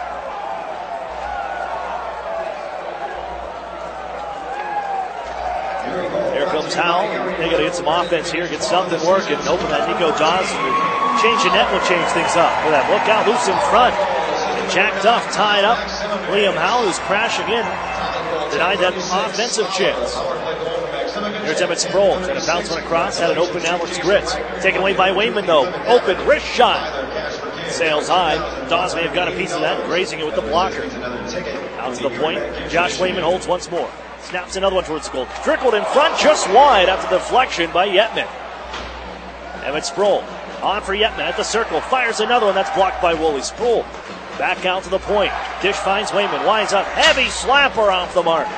Sproul again, bouncing around down low. Gritz will chase it down, and he'll hold in the far corner.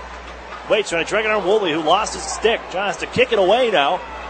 And just pins it along the end board. Still digging away is Sproul. Moves onto the near side. Heading in is Duff. He'll reach and knife it back behind the goal. Sproul there. Woolley gets his stick back. Moves it to McEwen.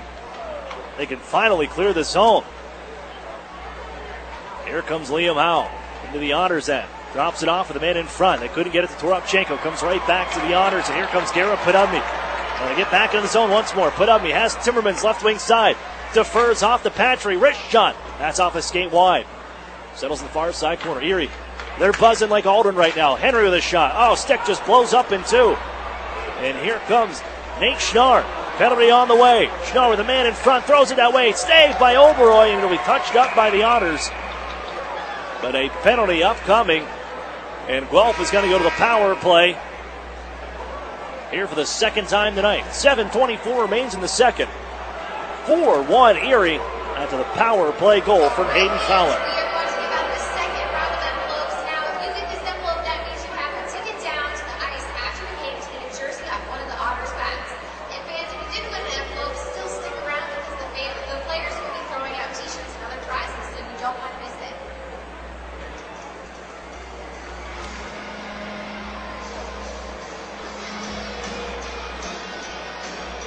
Keep your clothes in top shape with Chino's Dry Cleaners.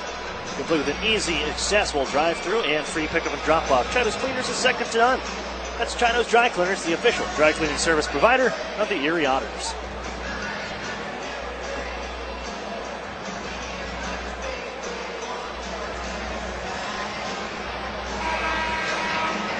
Garrett Podubny in the box for Erie.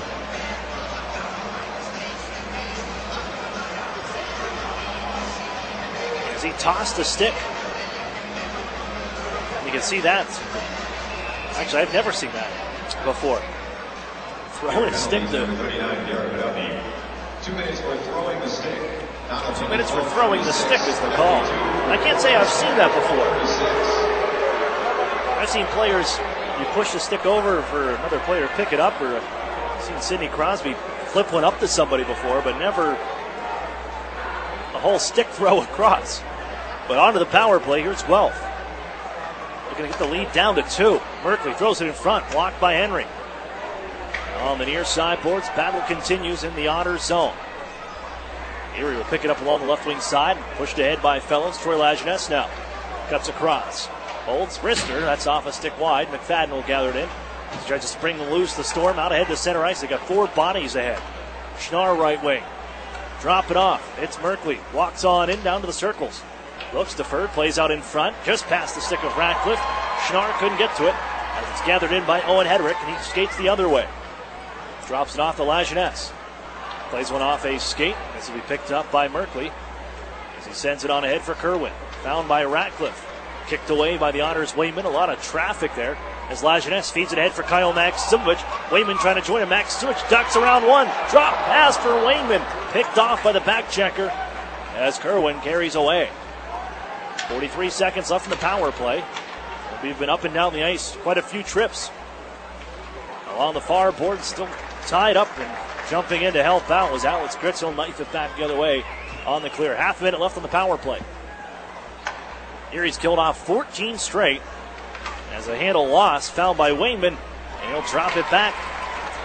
Slowed by Dawes, who leaves it to the near side circle.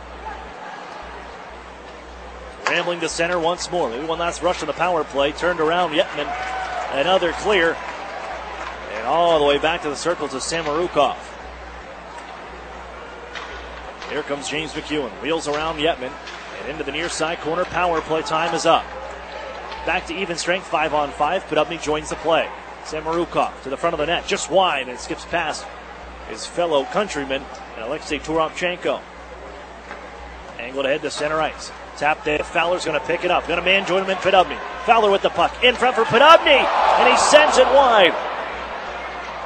Well, that puck just took one odd bounce as it settled for Garrett Podubny. Just couldn't get it off cleanly. The shot sails just wide. Here's Henry and Toropchenko battle in the near side corner. Sprung loose by Fowler.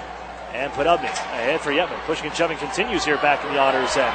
Henry and Toropchenko. Here's Garrett Podubny left wing side. Drop pass. Fouled by Timmermans. Rister. Glove saved by Dawes. He'll hold on with 4:38 to go. Toropchenko comes back across. Him and Curtis Henry meet up once more from neutral ice, and they're both going to sit.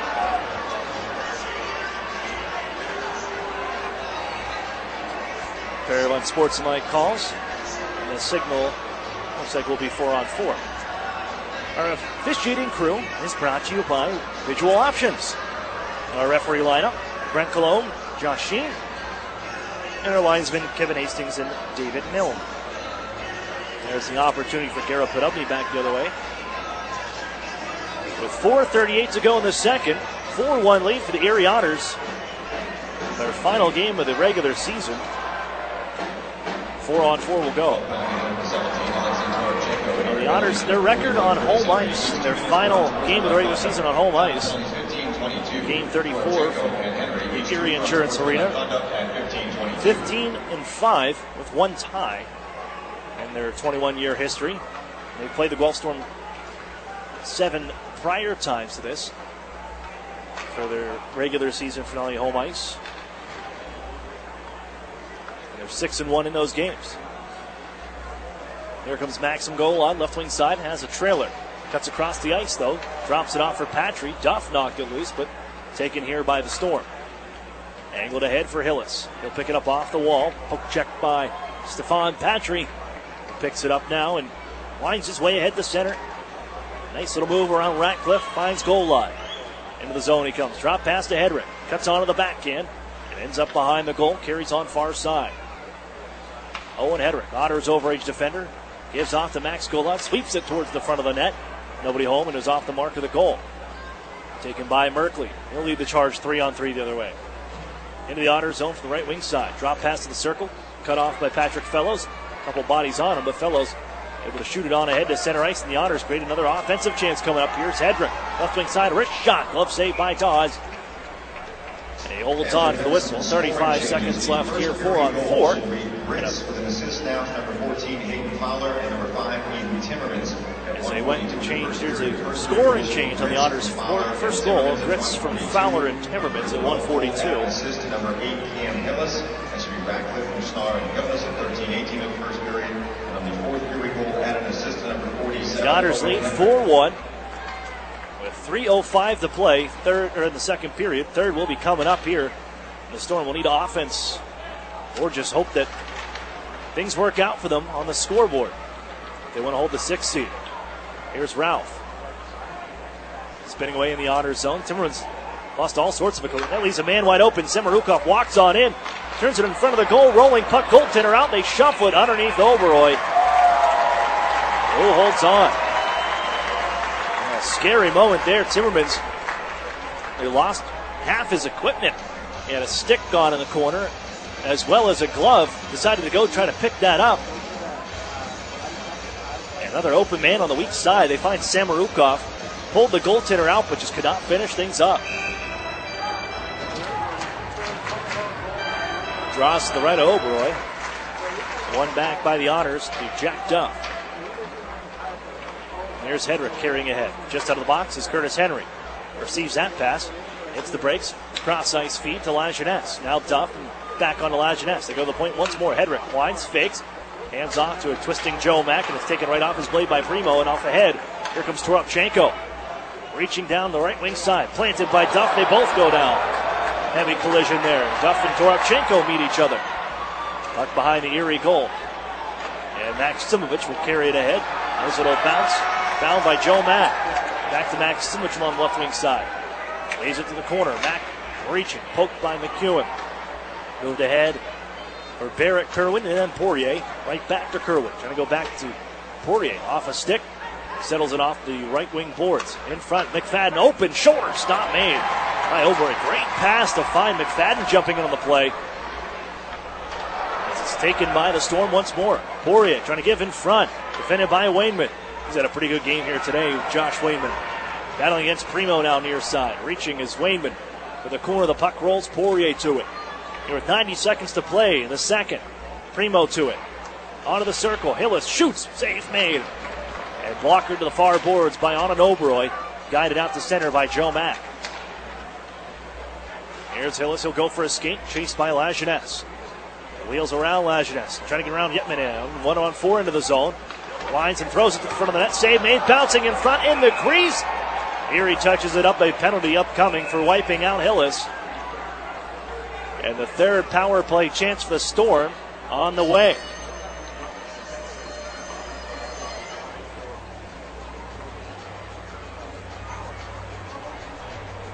Jack Duff is the guilty party. Reaching in, trying to stay with Cam Hillis on his way into the circle.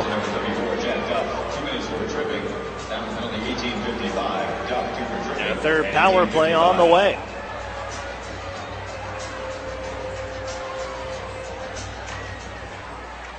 Face off one back to the point. Held here by Merkley. I'll set up shop here. We would love to get a goal here before the end of the second. If you're Guelph, slap shot on the way. Blocked in front by Henry. Kept alive, however. Schnarr poke check by Fellows. Merkley thought about it. Erie pokes it around him. Here comes Chad Yetman to the goal. Walking on in. Yetman backhand tried to go 5-hole. Stop made by Dawes. Picked up by Merkley. And a good save by Nico Dawes, who had to come in cold after Popovich allowed 4. That's 1-1 shot. McFadden's open. Wrist shot. Ooh, and that one held on to by Oberoy. He squeezes the pads together and has it. Here's the try for Chad Yetman. Trying to bring it across and drop it off right through the 5-hole. Stick save made by Dawes. Just couldn't get him to open up. Drop it right through the wickets. No dice on that time around. The face-offs here to the left of Auden Oberoy. The Otters' 19-year-old goaltender. Half a minute left in the period. We'll go by that clock. Merkley, Semerukov, right side. Wrist shot. Glove save. Rebound in front. Backhander misses wide. Liam Howe has it. 18 seconds up. They reset at the point with Merkley. Merkley drops it off. Semerukov. Wrist shot through traffic. Another one wide. Off the end boards. Poroshenko to the goal. Fought off by Hedrick. Whistled off the glass. And down. 5 seconds left in the period. I don't think there'll be enough. Semerukov to try a blast off the mark. And the time will run off the clock. 40 minutes we've played. Otters add to the lead. It's 4-1 through 40 minutes of play. We'll step for a break. The UPMC intermission report is next. You're listening to the Erie Otters Radio Network on CBS Sports Radio 96.3 and 1260. The Sheraton and Courtyard Erie Bayfront Hotels are proud sponsors of the Erie Otters. Join them for their pregame and postgame celebration at the award-winning Bayfront Grill or the brand-new Shoreline Grill, located just minutes away from all the action. Let them help you fuel up for the high-energy game with their extensive menus and craft brew selections. You ought to be dining with the best. The Sheraton Erie Bayfront Grill and Courtyard by Marriott. Looking for the best health plan through your employer? Well, let's look at the proof. With Highmark, you're covered wherever and whenever at 93% of doctors across the country and in 190 countries across the world. So whether you're going to Minneapolis or Milan, your coverage goes too. Choose the plan with Living Proof. Choose Highmark, Blue Cross Blue Shield. Visit ChooseLivingProof.com. Network coverage varies by plan. Check your member materials for details. Over the years, technology has greatly improved the productivity of the business office. From faxes and copiers to multifunction printers, now we just don't know how to get things done without them. And that means you need a reliable printer copier and a dependable service plan. That's why you should trust Cooper Business Machines. They are Erie's only authorized dealer for sharp document systems. And most importantly, they'll maintain your machine so that it continues to, well, work. Just like your car, it needs regular maintenance and parts need to be replaced regularly. If your copier isn't properly maintained or you're not getting toner in a timely fashion, then you've been reminded of what it's like to work in the dark ages. Don't wait any longer. Your business requires dependability. Shouldn't you expect the same? Cooper Business Machines, Erie's only authorized sharp dealer and service provider. Helping you get back to business since 1980.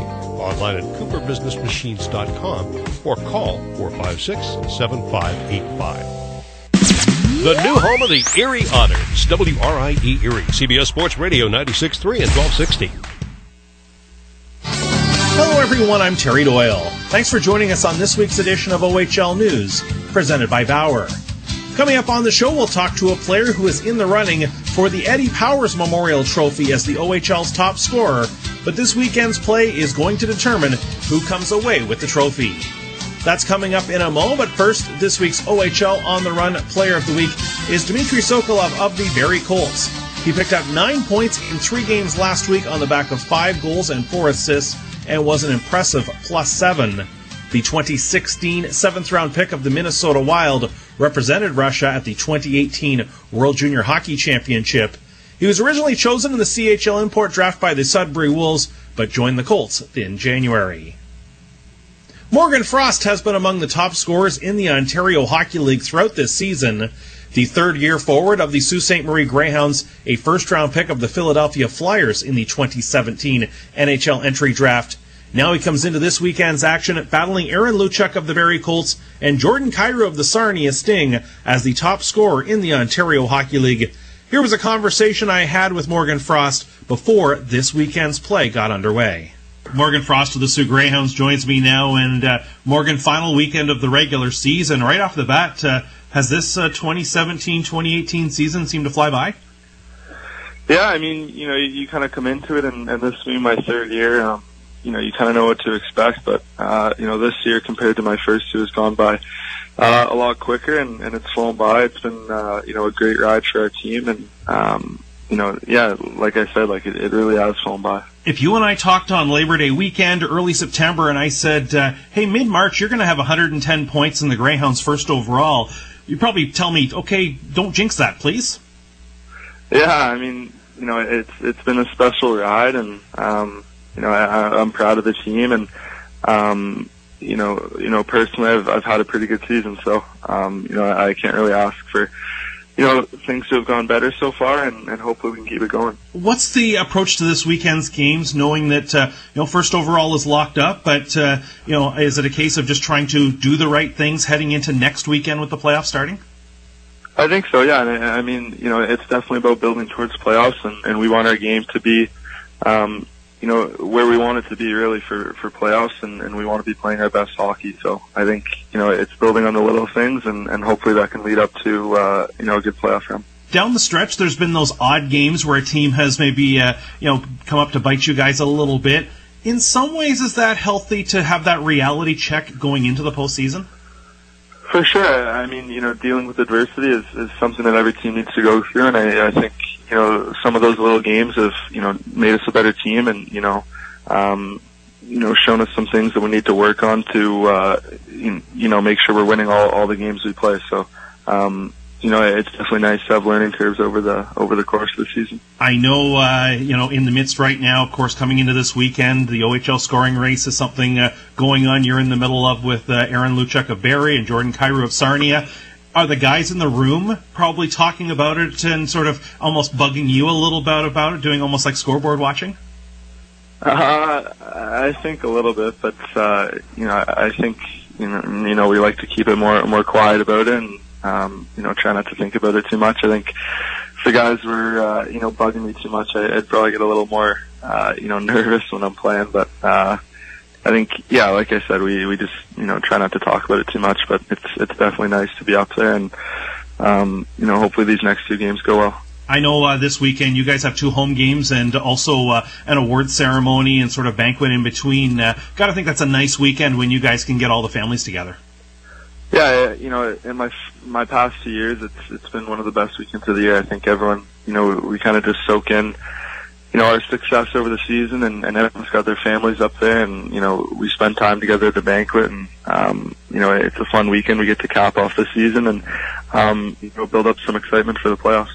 You're a guy that's, as you said, third time through in this Ontario Hockey League. How have you grown as a player now in your 3rd season, looking back to where you were, say, as a rookie coming in? I think you just mature in all aspects of the game. I feel a lot more comfortable on the ice, and you get to learn the pace of the game and the speed, and you kind of know what to expect day in and day out coming to the rink, and during the game. So compared to my first year, like I said, you kind of know what you're doing, and the coach's help and being a leader. When you're an older guy, you kind of want show the young guys so that when they're in your position, they know what to expect. This is a group with the Greyhounds that has been built over the last few years, but some additions were made at the deadline as well. And I've got to think for the guys who have been around for a while, it was really nice to see that management showing confidence in the group to say, hey, let's leave no stone unturned. And, whether it's Taylor coming in, Jordan coming in, you name it, that, it was a big time for to show confidence in the group to say, hey, let's make a run for it this year. Yeah, they've been great additions to our team, and I think, everyone in our organization and especially in our room knew that, we had a special team this year, and, this is the year that we're definitely going to go for it. So it was nice to add two great players and two great guys in the room, and I think, that's only going to help us going forward. You're a guy from Aurora, so sort of general Toronto area, now living in Sault Ste. Marie in the winters over the last 3 seasons. How has that community sort of grown on you over these last few years? It's been really vital to me in terms of my success, and I think, that there's such great support around the community, and, my billets have been great, and, you get used to it after a while, and, it's definitely a change moving away from home, but, it's brought me nothing but success, and, I've really enjoyed my time here.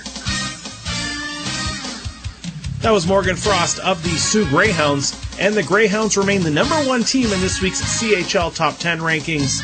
Other OHL clubs on the list, the Sarnia Sting at 5, Kitchener Rangers at 6, Hamilton Bulldogs at number 10, and honorable mention this week to the Barrie Colts. The annual OHL Coaches Poll is out. The 2017-2018 edition allows coaches from the Ontario Hockey League to vote for the top players in many categories, from most underrated player and most improved player, through most dangerous in the goal area, best skater, best shot, and many more. Check out OntarioHockeyLeague.com for more information there. You can also check out what's happening at the annual OHL Cup powered by Under Armour tournament, as the top minor midget clubs from across Ontario and the United States battling it out this weekend for supremacy in the minor midget loop. Certainly a very important tournament, seen as the championship of minor midget hockey, and many of these players will hear their name called at the 2018 OHL Priority Selection coming up Saturday, April 7th. That's going to do it for our show this week. For OHL News presented by Bauer, I'm Terry Doyle. Thanks for joining us. You're listening to the Erie Otters Radio Network on CBS Sports Radio 96.3 and 1260. As more and more companies offer their employees a choice of health plans, more and more people are deciding UPMC Health Plan is the best choice. With affordable in-network access to UPMC and other doctors and hospitals in your community, plus award-winning customer service, it's no wonder UPMC Health Plan is the fastest-growing health plan in the region. So when your employer gives you a choice this year, make the choice more and more people are making. Choose the best. Choose UPMC Health Plan. Okay, John, shelves are stocked. So are the new Fast Play games from the Pennsylvania Lottery. Just pick your game, get your ticket, and see if you've won. Like the Break the Bank family of games with progressive top prizes. Yep, winning's never been faster. Not faster than me clearing these shelves. Dude, I hope you're even faster at restocking. Yeah. Fast Play. Play fast, win instantly. The Pennsylvania Lottery. Players must be 18 or older. Please play responsibly. Benefits older Pennsylvanians every day. Looking for the best health plan through your employer? Well, let's look at the proof. With Highmark, you're covered wherever and whenever at 93% of doctors across the country and in 190 countries across the world. So whether you're going to Minneapolis or Milan, your coverage goes too. Choose the plan with Living Proof. Choose Highmark, Blue Cross Blue Shield. Visit ChooseLivingProof.com. Network coverage varies by plan. Check your member materials for details. The Sheraton and Courtyard Erie Bayfront Hotels are proud sponsors of the Erie Otters. Join them for their pregame and postgame celebration at the award-winning Bayfront Grill or the brand-new Shoreline Grill, located just minutes away from all the action. Let them help you fuel up for the high-energy game with their extensive menus and craft brew selections. You oughter be dining with the best. The Sheraton Erie Bayfront Grill and Courtyard by Marriott. The new home of the Erie Otters, WRIE Erie, CBS Sports Radio 96.3 and 1260. Welcome back inside the UPMC intermission report. 40 minutes we have played. I'm Aaron Cooney as we wrap up, and we'll recap the second as we head into the third, which is coming up next. Otters with a 4-1 lead here through 40 minutes of play, and they have weathered a storm there in the second period. And in the first, it was all the offense. It was all Erie to kick things off. And they've already chased one goaltender, Anthony Popovich, out after allowing 4 on 21. And the power play goal to Hayden Fowler sent him the showers early. As Erie looking to play spoiler here tonight against these Guelph Storm. They sit 6th right now in the Western Conference. It's their final game, and Erie may have them checking the scoreboards as Windsor with a 1-0 lead over Flint. Saginaw and London still tied at 1. There's some movement there. They could drop as low as 8th and avoid, or could end up facing the Sault Ste. Marie Greyhounds. So now they're trying to avoid that at all costs if they can, but Erie playing spoiler right now with a 4-1 lead. In that first period, Erie opens the scoring. Alex Gritz with his 5th goal against the Storm this season. 96 on the board from Fowler, and Timmermans had 1:42, 1-0 early Erie. But Guelph, they would tie things up.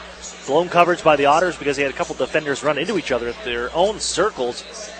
As Hillis able to dish off to Schnarr. Schnarr finds Ratcliffe all by himself, and he's got 40 on the season. He's not going to miss wide open like that on a cross-crease pass. Give him 41. It's a tie game at 1. And at 7:20, Guelph Storm see the Erie Otters come rambling on back. Nice bit of passing by the Erie Otters has hit up Kyle Maximovich one time with the right wing circle. 2-1 Erie. And then with just 18 seconds left, Troy Lajeunesse able to squeak one through Anthony Popovich. 3-1 hockey game. Head to the second. And Guelph, they came out like gangbusters to start the second period. But the Otters able to hold off there on an Obroy. Solid. He made 15 stops alone in the second period. It opened things up. The Otters on a second power play try. Maxton, which shoots one wide. The Erie Insurance Arena bounce for the Otters off the end boards right out in front to an open Hayden Fowler.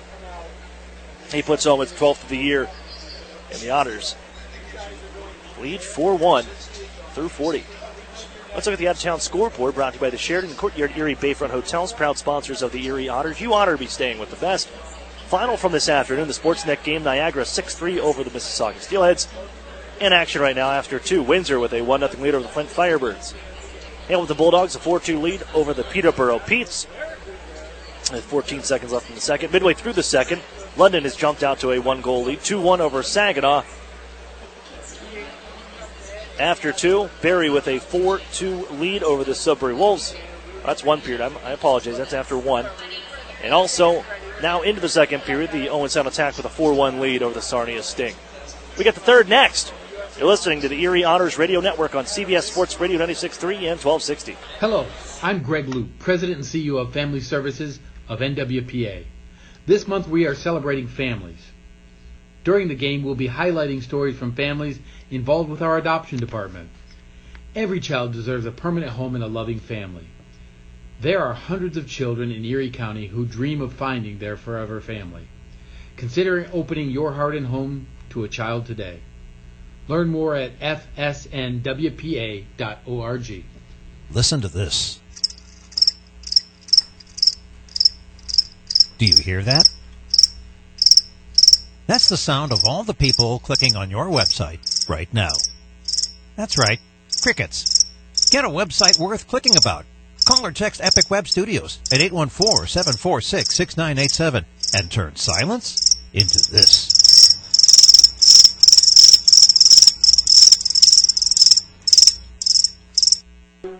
As more and more companies offer their employees a choice of health plans, more and more people are deciding UPMC Health Plan is the best choice. With affordable in-network access to UPMC and other doctors and hospitals in your community, plus award-winning customer service, it's no wonder UPMC Health Plan is the fastest-growing health plan in the region. So when your employer gives you a choice this year, make the choice more and more people are making. Choose the best. Choose UPMC Health Plan.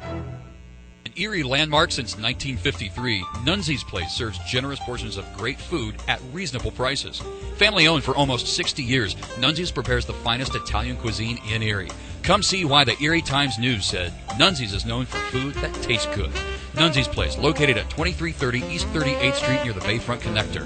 To call for reservations or place an order for takeout, call 825-2940. Nunzi's, known for Italian food that tastes good since 1953. Looking for the best health plan through your employer? Well, let's look at the proof. With Highmark, you're covered wherever and whenever at 93% of doctors across the country and in 190 countries across the world. So whether you're going to Minneapolis or Milan, your coverage goes too. Choose the plan with Living Proof. Choose Highmark, Blue Cross Blue Shield. Visit ChooseLivingProof.com. Network coverage varies by plan. Check your member materials for details. The new home of the Erie Otters, WRIE Erie, CBS Sports Radio 96.3 and 1260.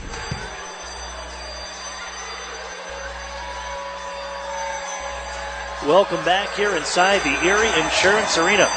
20 minutes left in the 2017-2018 campaign. The Erie Otters with a 4-1 lead over the Guelph Storm as we head to the third.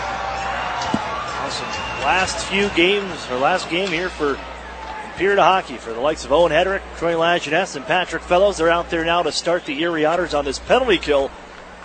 They open the third. And on ahead, here comes Guelph, right wing side. Some speed for Hillis, around a couple, wheels in behind the net. Grabs from the corner, puts it out to the point. And getting there, well, not in time as Merkley. As the Otters force them offside. As Hillis went wheeling by the entire PK unit, but in behind the net. He's trying to dish out to the point. Just too far out of the reach for Ryan Merkley, who's just getting into the zone.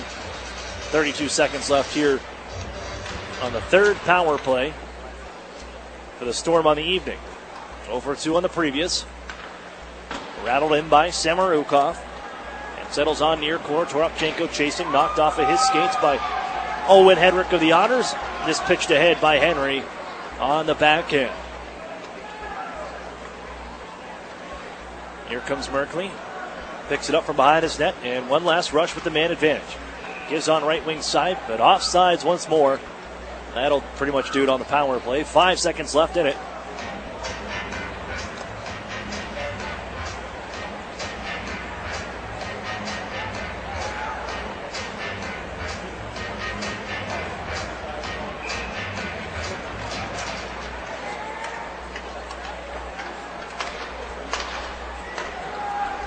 Into the zone comes Guelph. Out of the box goes Jack Duff.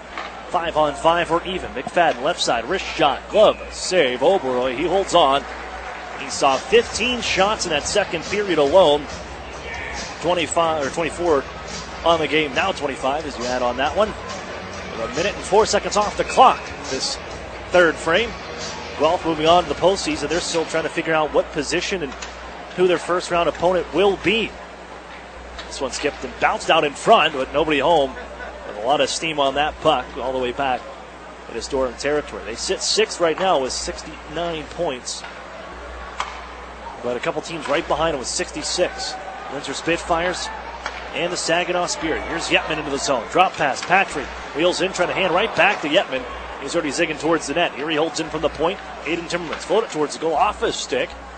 A roll in front of the goaltender to the far corner. Liam Howell. Cross ice feed. Left by McEwen and reached out to center ice by McFadden. Left wing. Backing it in by Portier. Tied up by Liam Howell. Josh Wayman there. And Timmermans picks this one up on for Kyle Maximovich. And out to center ice. Nice little spin move by Yetman, but lost the handle in doing so. Here comes Samarukov on the counter. Off the end boards. Try to get the bounce for the Guelph Storm inside Erie territory. But it rolls off the stick. Kerwin will follow along. Poke check by Curtis Henry. He'll dish up the near side. Cut the line by Primo. Kerwin back to it. On down to the near corner of the Otters zone. Tied up by Duff. Henry is there also. Fed around behind the goal. Samarukov, to keep it alive, steps in front of Garrett Podovny. For Ralph, right wing side. 3 goals against the Otters this season.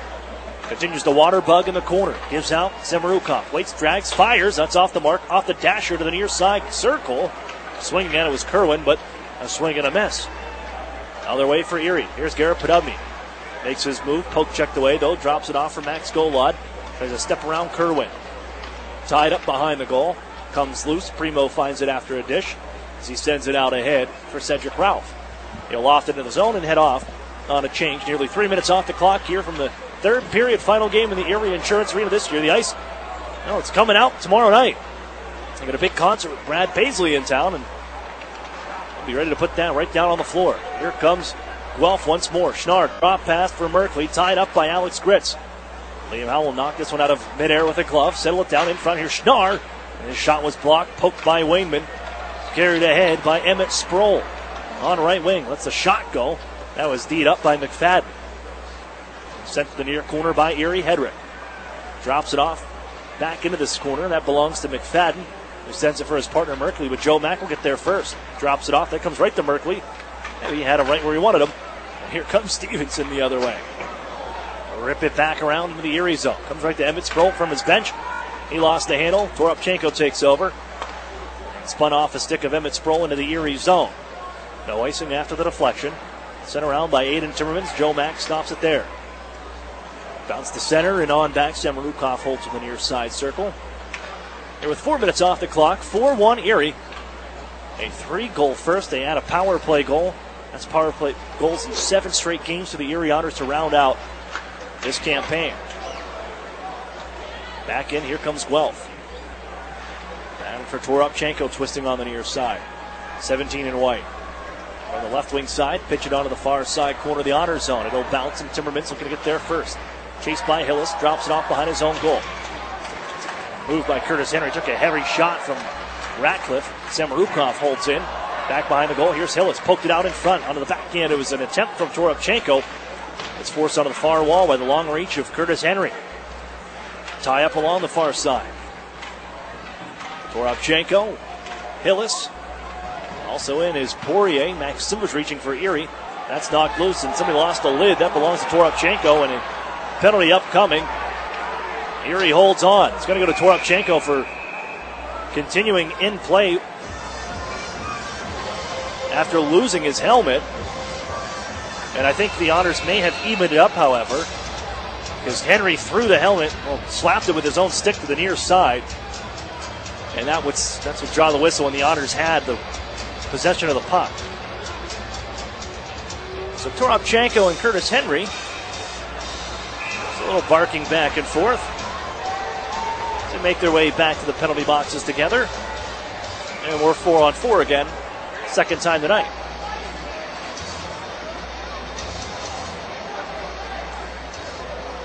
They're evenly matched. Toropchenko 6'3", 200. Curtis Henry 6'2", 195. But Henry has developed quite a tough fight record here. He's had 3 this season. Another one would put him over. Carry over. Here's a shot from McEwen from a sharp angle. Stopped by Oberoy. Yetman will bring it on ahead. He looks right, gives that way. And here's Wainman.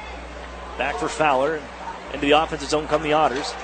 Angle back behind the net to the far side. I couldn't tell you. I'm not sure. We don't really keep track of them, but I don't think Toropchenko would be one to drop the mitts.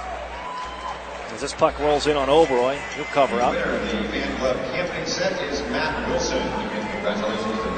Face off to the left of Auden Oberoy. Looking to win his 10th game this year. Going to close him nearly, just going by straight win-loss and no overtime record. He would positive record. 9-9-3-1 this season in his first year with a shutout. 3.88 goals against average and an .875 save percentage. And I think he's enjoyed the competition here of having Dan Murphy. He's strung together a handful of some pretty good starts for the Otters. As Ralph trying to get around Timmermans, deflects it off his skate into the Otters zone. Poked along in the near sideboards. Gathered in by Max Golan. He goes flying out to center. Shuffled along for Stefan Patry into the offensive zone. Twists away from Kerwin. Nudges it down to the corner. It's Maxim Golan, who's now tied for 8th in rookie scoring. Jack Duff in down to the near side. And at the corner, just hands off. There's Max Golan. Pitch it along for Patry. Patry behind the net. Protects on the backhand. Trying to get away from 2. Creates a little space for himself. Brings it on near side. Trying to throw it back across the grain. Glove down by Maxim Golan. It was deflected by Dawes. They go to Timmermans at the point. Half a minute here left. 4-on-4. Duff. Patry. Tied up. Taken away. Reaching. Here's Merkley. Does he have enough in the tank here? Kerwin trying to join him. Merkley now waits, and here comes some fresh bodies on. Sends it to himself on the far side. Former teammates there as he's D'd up by Aiden Timmermans and knocked down to the ice. Former Toronto Junior Canadians defensive pairing mates as well. Here's Hillis into the zone. And right back into the offensive side. Merkley drags, waits, poke check by Wayman, loose near side. Hillis pokes it along to the corner. Out of the box comes Henry and Toropchenko. We're back 5-on-5. As Hedrick finds Emmett Sproul out ahead and has Gritz with him. Flips it on for Gritz to the near circle. Erie back into the Guelph zone. One-timer. Hedrick deflected. Save made. And cleared to the far boards before Patrick Fellows could pounce on it. And Sproul got a tip on that. Here's Gritz. Little takeaway on the back check. Sent ahead for Emmett Sproul. Patrick Fellows now. Goes between the legs. Skate the stick. Wheels in left wing side. Pushes on the brakes. Gets to the point. Hedrick to the goal. Deflected just wide by Gritz. Leaves it on the corner for Emmett Sproul. Sends it up the near side wall. That'll deflect out of play. And the whistle sounds. 12:20 to play in the third. 4-1 hockey game. The Erie Otters ahead. And they're looking to round out 17-18 campaign.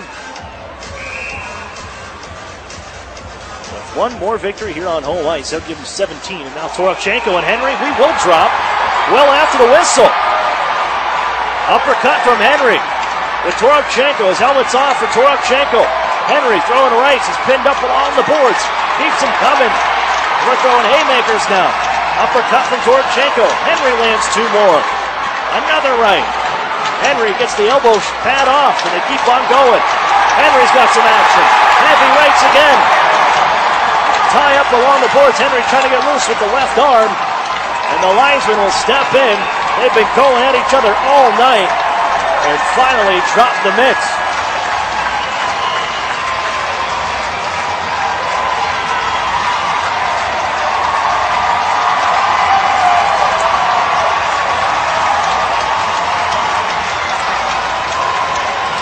Oh, he punches and bunches Curtis Henry. If my math is right, that's fight number 4 on the season. He's got the boys all fired up as they come across.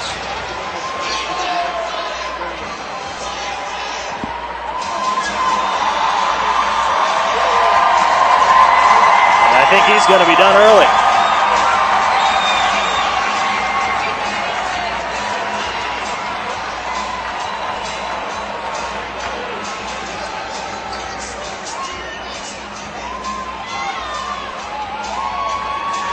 He'll be sent to the Erie Otters locker room. Campaign over for Curtis Henry. It goes out with a bang.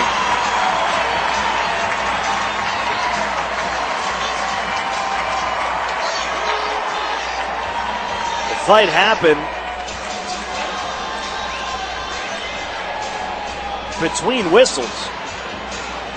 I think that's why there may be some extra stuff from that, but for the Otters, I mean, there's no tomorrow. In this situation, with Curtis Henry, drops the gloves once more. Number 17, Alexei Toropchenko, and Erie penalties number 41, Curtis Henry, each 5 minutes for fighting. Give credit to Toropchenko for standing up, dropping the gloves. They both became misconducts. 5 for fighting. As it's pushed ahead, here comes Poirier left wing side. He'll on in, cuts towards the Otters goal, rolls off his stick, and slowed by Anan Oberoi for the cover. But Toropchenko, 4th overall, he was selected in the CHL import draft, and also a 4th round pick of the St. Louis Blues. More known for his offensive acumen than the rest of, but boy, they went back and forth all game long. And I thought at some point they tried to goad him into it. Toropchenko eventually obliged. Here's Primo left wing side into the Otter zone again. Schnarr gets loose. His wrister, that sails high, and whistle sounds. A penalty upcoming. Timmermans is left without a paddle right now. Is that because the stick was slashed out of his hands? It was. As coming across is Zach Poirier. Guelph will be shorthanded again. Here's a look at the replay. Poirier turns. Yep. Knocks the stick right out of the hands of Aiden Timmermans, and the power play back on for Erie. 1 for 2 tonight.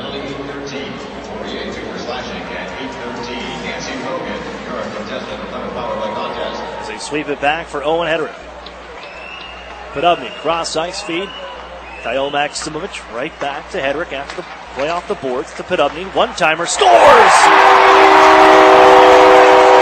Oh, cheat up from the feet up. He stepped into that one. Garrett Podubny makes it 5-1.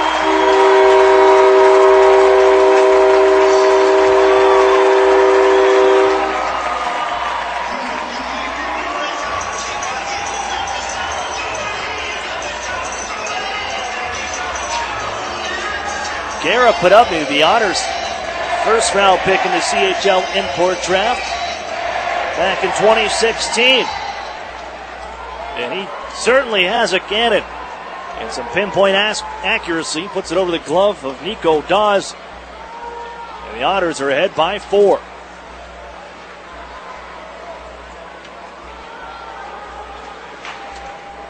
And if you're looking at it right now, you never know in junior hockey, but Guelph might be hoping to see what happens on the scoreboard to stay in the 6th position in the Western Conference playoff race.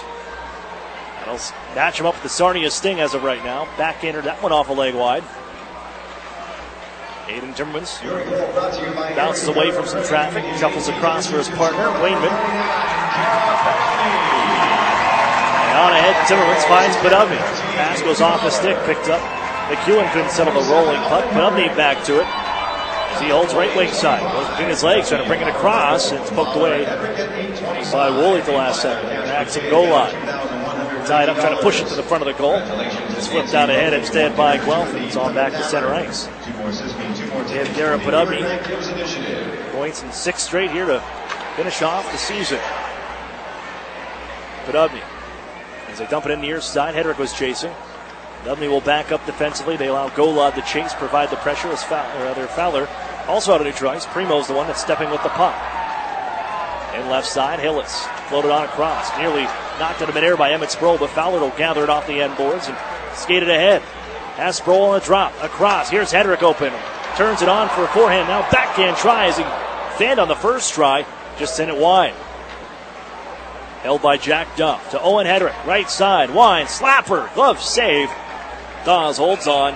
9:47 to play in the third. Erie extends the lead to 4. It's 5-1 of the Erie Insurance Arena.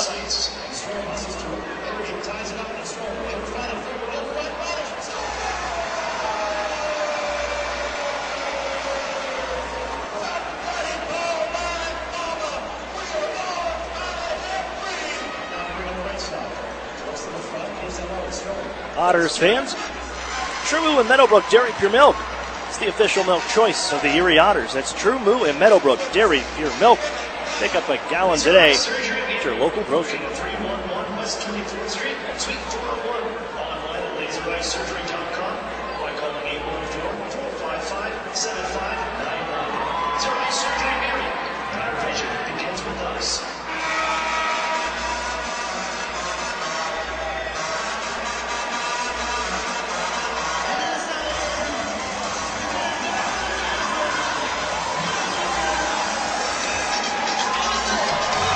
Face off inside Guelph territory.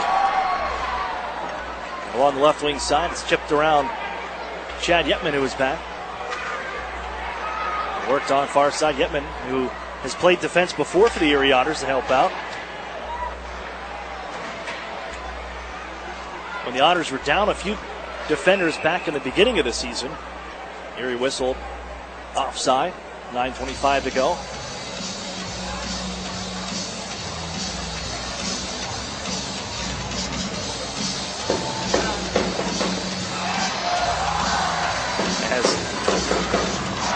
Erie's without Curtis Henry the rest of the way. They dressed only 5 defensemen due to all the injuries here tonight.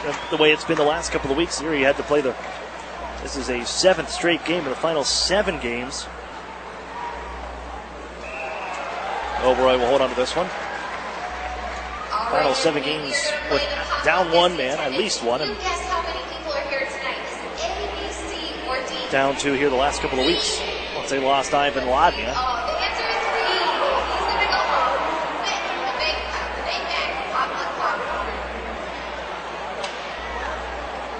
McFadden from the blue line sends it on right side. Tipped in by Shoemaker. Back behind the Otters goal. Here's a tie-up. Gathered in by Alex Gritz. He'll wheel out right wing side. Gritz started the scoring here tonight. And on left wing side, McFadden. That one off the mark wide. Kept in by Shoemaker, back behind the net. McEwen, poke check. Owen Hedrick will find it. His dish out ahead to center ice, out the backhand of Joe Mack. And flipped ahead by Stevenson. Right wing side, getting loose for a try on the right wing circle. And just below it was McEwen, sends it high. Kept in by McFadden. Gives out to the point. That was McEwen, intercepted by Joe Mack. Snap it off the near boards, and it's taken away by Cam Hillis. Rated 59th NHL Central Scouting Service midterm rankings. Pass off escape found by Lajeunesse, looking for Maximovich. And that one just rattled away. Fired on in off the stick of Ratcliffe. No icing. Who chases it to the far corner? Wayman reaches there first. Moved behind the net by Fowler. Duff out in front of the goal. Nobody wants the puck here. Both Fowler and Wayman look at it before Wayman grabs it, snaps it around the wall. But Udmy out to center ice. He just made it 5-1 with the power play goal. And Fowler now. Backhander to the front. Comes right to the stick of Garrett. But Udmy trying to pull the trigger from the left side circle. Sends it high. Duff shovels it back in. And on deeper where it's gathered by Merkley. And here come the Storm. On backhand's Ratcliffe for Primo. Tapped in front. Going to the backhand. They can't stuff it home. Try in front for Hillis. Just ran out of real estate. Picking up that one on the backhand. Wayman lugs it the other way. Sauced on for Lajeunesse. Now Fowler to Lajeunesse again. Drops it off the corner. That was Wayman. He wanted to get back to the blue line where he's usually stationed. Chipped out to the line. Glove down by Yetman. Yetman able to recover. Almost taken away by Ratcliffe. But following up here, it's Merkley. In offensively. Around Lajeunesse. Drops it off to the circle. Drew a penalty. Primo has it. Turns and fires. Blocked by Yetman. But we have our call upcoming. A hooking call. And Lajeunesse will be the guilty party. Another power play here for Guelph, their fourth of the night.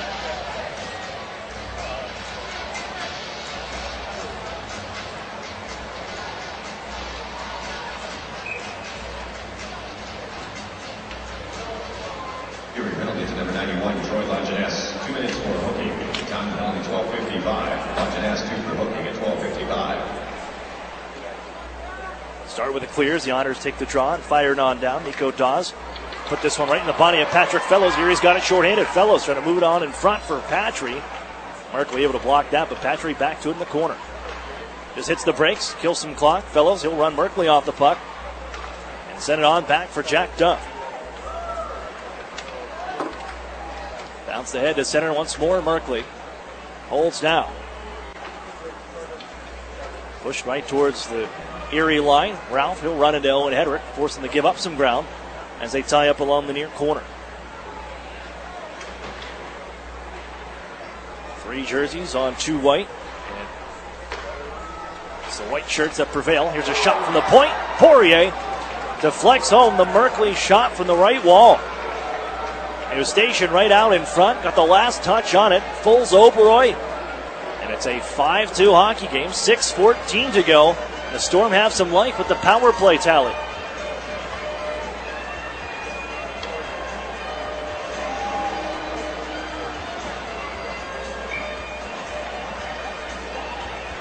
It's wide open as Samorukov just slide it on across. And Poirier in front, screening the goaltender. That goal reached 7-6-5 on the power play. Back on the near side circle. Gritz will move it up the wall. And the Otters, that streak will end at 16 straight power plays killed.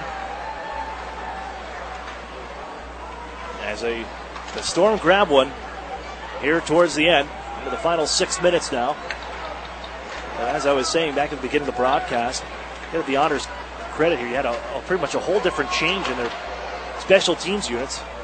As McFadden slides and pokes the puck away from Emmett Sproul. And it took a little while for the Otters and their special teams units to get acclimated with each other and get used to playing some different roles. But man, the PK and the power play for that matter turns on. Here's Samarukov between the circles, found by Hillis. And just like that, it's a 2-goal game from Erie.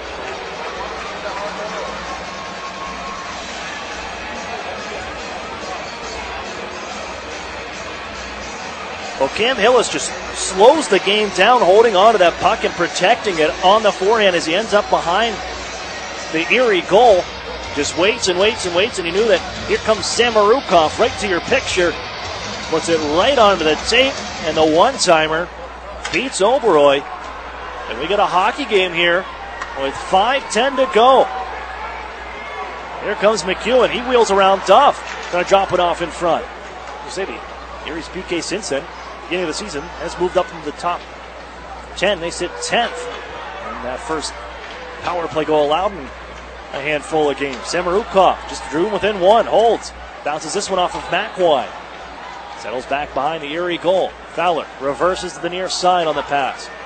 Duff comes crashing in. He'll knife forward. He's taken out under below bridge there by Samarukov. Tries to get back up. Merkley has the puck. Wrist shot saved by Oberoi. McEwen on the doorstep. 4:35 to go in the third. Number 50-50 is AF 139-326. Pair of late goals here make things for an interesting finish from Erie. The Otters playing with 4 defensemen as Curtis Henry ejected after the fight. Him and Alexei Toropchenko out. So both sides down 3 bodies to finish things up. And a late burst for the Storm. Don't go away just yet. 5-3 Erie with 4:32 to play.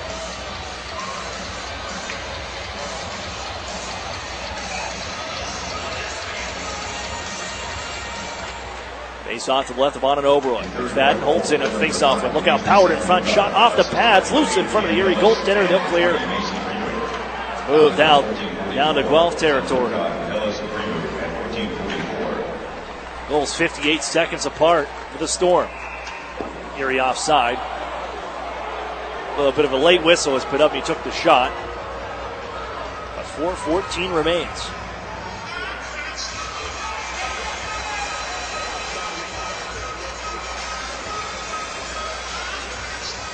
Neutral zone face-off.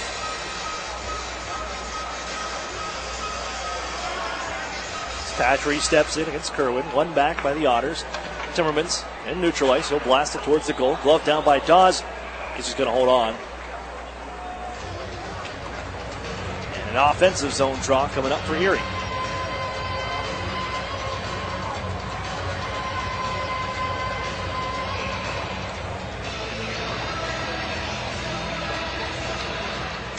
Lajeunesse face off win back to Timmermans. Fakes the slapper. Gives to Max Golod at the half wall. He comes twirling around, trying to go away from Kerwin. He's tripped up on the way. Got the stick tied up inside him. The counterattack by Guelph is on. Merkley hands off to the right wing side. Bouncing puck just couldn't be settled down in time by Samarukov. Defenders in down deep. We'll watch the goaltender to our right too. Merkley. Samarukov bouncing puck, settles it down, holds from the half wall. Along the right wing, shoot it towards the front of the net. That went off his stick, sails high. Merkley able to hold in as he snaps it down left wing side. Chopped at by Lajeunesse, and it comes to Emmett Sproul one-on-one against the D. Sproul walks in, wrist shot, kicked away, reaching his goal line to force the handle back out to neutral ice. Slowed here by Nate Schnarr. Third round pick to the Arizona Coyotes. They get into the zone on the right wing side. Grabbed by Josh Wayman. He couldn't clear. Glove down by Schnarr. Hand pass. Yes, there's the whistle as it's played by Merkley. Neutral zone draw on the way, right in front of the Erie bench. And a 5-3 game from the Erie Insurance Arena.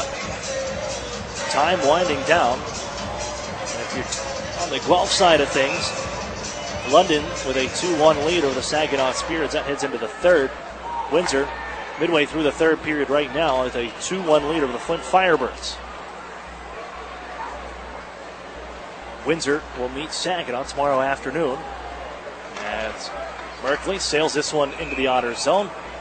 Blockered by Oberoi out of play. It'll stay inside the Otters zone. We'll get a fresh puck. It'll be to the left of Anand Oberoi. As the Storm have outshot the Otters here, 7-6 in the third period. Traded power play goals. The Storm had one 58 seconds after their own power play goal. And the final 3 minutes.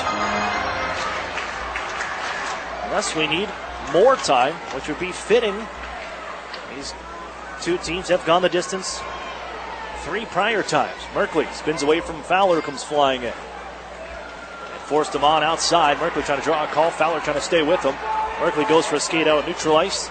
Just holds on to the biscuit. They tag up. Dish off a couple skates. Merkley takes over. Back into the zone he comes. Looking for the pass to the front. Blocked by Wainman. But directed on down to the near corner. Back behind the net, Poirier. He kind of gave him life in the power play goal. Down low for Howell. Turned around by Gritz. Knifed onto the far boards. He'll be chased down along that right wing wall. McEwen trying to keep things alive. Merkley pinches. Maximovic will take it away. And he shoots it on down ice. This could result in an icing call as the whistle sounds. It does. 2:03 remaining here from Erie. Just a reminder, be sure to stick around after the game for jersey off the back. First meeting resulted in a shootout win for the Storm on home ice. The next day, it was back here at the Erie Insurance Arena, a shootout victory for the Otters. And an overtime win in Guelph. Once more for the Storm, 5-4 back on December the 1st. Erie took 2. One here, 5-4 in regulation time. And then 4-0 in a shootout. Erie looking to win a season series here. Patrick Fellows along the near boards. Bounce around, Ralph trying to chase it down. Fellows stays with it and he'll just push it to center. Goaltender off for Guelph. Dawes on the bench. And an extra skater on. 6-on-5 in the final minute and 38 seconds. Blasted in by Merkley. Off the end boards, right out in front. Erie, look out, kick it away. Hedrick sends it onto the near corner. Hedrick trying to move it. Use anything you can. Gloves, sticks, anything. Primo digs it out. Throws it in front. Blocked by Duff. Nudged up the near side. Samorukov keeps. On for Primo in the corner. Cedric Ralph behind the net. In the corner.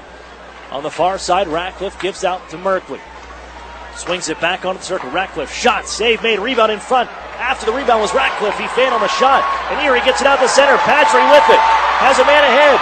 Got Fellows with him. Patry for the open net. Seprin Beauvoir. 6-3 Erie. Patry with the empty netter.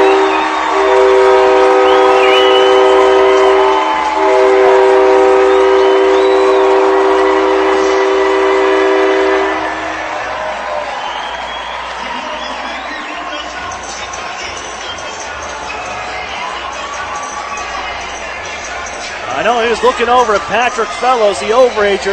They would not allow that pass coming through, and they quickly closed in on it, forced the shot. And the Otters go back up by 3. And the Storm will have to hope for some help to hold on to the 6th spot in the Western Conference. Force a date with the Sarnia Sting. Fellows, he trips a man up. He's going to go to the penalty box with 43 seconds left in his OHL career. One of the more disciplined players on the Otters and has been a mainstay on the penalty kill for the last 4 years. Gained the trust of Chris Knobloch back in the 14-15 season as a rookie. Played some PK there. Took an even bigger step the next season for Erie when they won the regular season championship, bowing out in the conference final, the Linden Knights. And then, of course, again last year, Patrick Fellows, you can find him on the PK. But he's in the box. That'll end his OHL career. Hedrick, skip it on down to the far side. 33 seconds left. Erie will be shorthanded the rest of the way. Here comes Shoemaker, right side for Primo. The regular season finale. Empty netter from Stefan Patry. The Otters are ahead 6-3. Shoemaker keeps it alive, the overager. James McEwen to the blue line. Twisting along the right wing side is Woolies. He spins on down with 9 seconds left. Turning and firing. Here's Stevenson. Right out of in front of the net. pulls the trigger and beats Oberoy on the spin move. 6-4.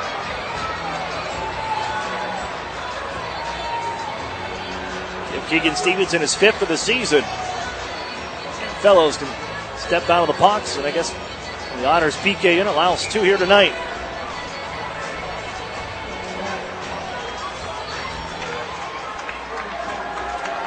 Hedrick wins the face-off back. Lajeunesse, Patrick Fellows come across as the Otters round out the 2017-2018 season with a victory over the Guelph Storm. 6-4, the final from the Erie Insurance Arena.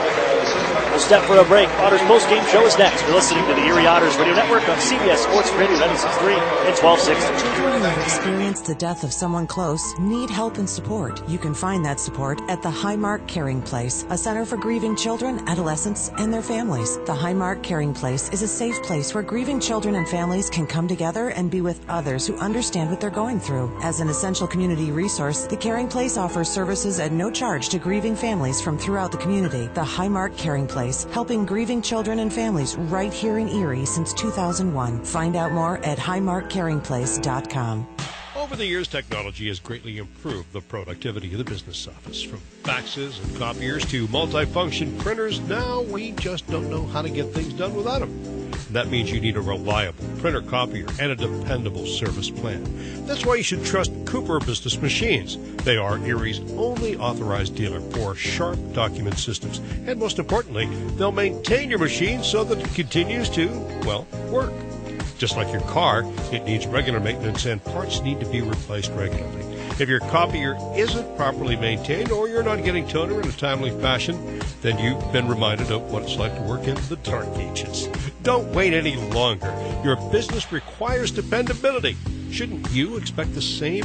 Cooper Business Machines, Erie's only authorized sharp dealer and service provider, helping you get back to business since 1980. Online at cooperbusinessmachines.com or call 456-7585. The new home of the Erie Otters, WRIE Erie, CBS Sports Radio 96.3 and 1260. Welcome back inside the Erie Insurance Arena. The Erie Otters close out the 2017-2018 campaign. Final 6-4 over the Guelph Storm. I'm Aaron Cooney inside the Otters post-game show. And I know I'm going to get rolling here in a little bit, but what a season for the Erie Otters. I know that coming off of a championship, you still had some of the pieces left over. There was a lot of questions what was going to happen. But over the course of the year, this team found its identity and discovered it. And with 19 bodies coming back next year, there is a lot to be excited about.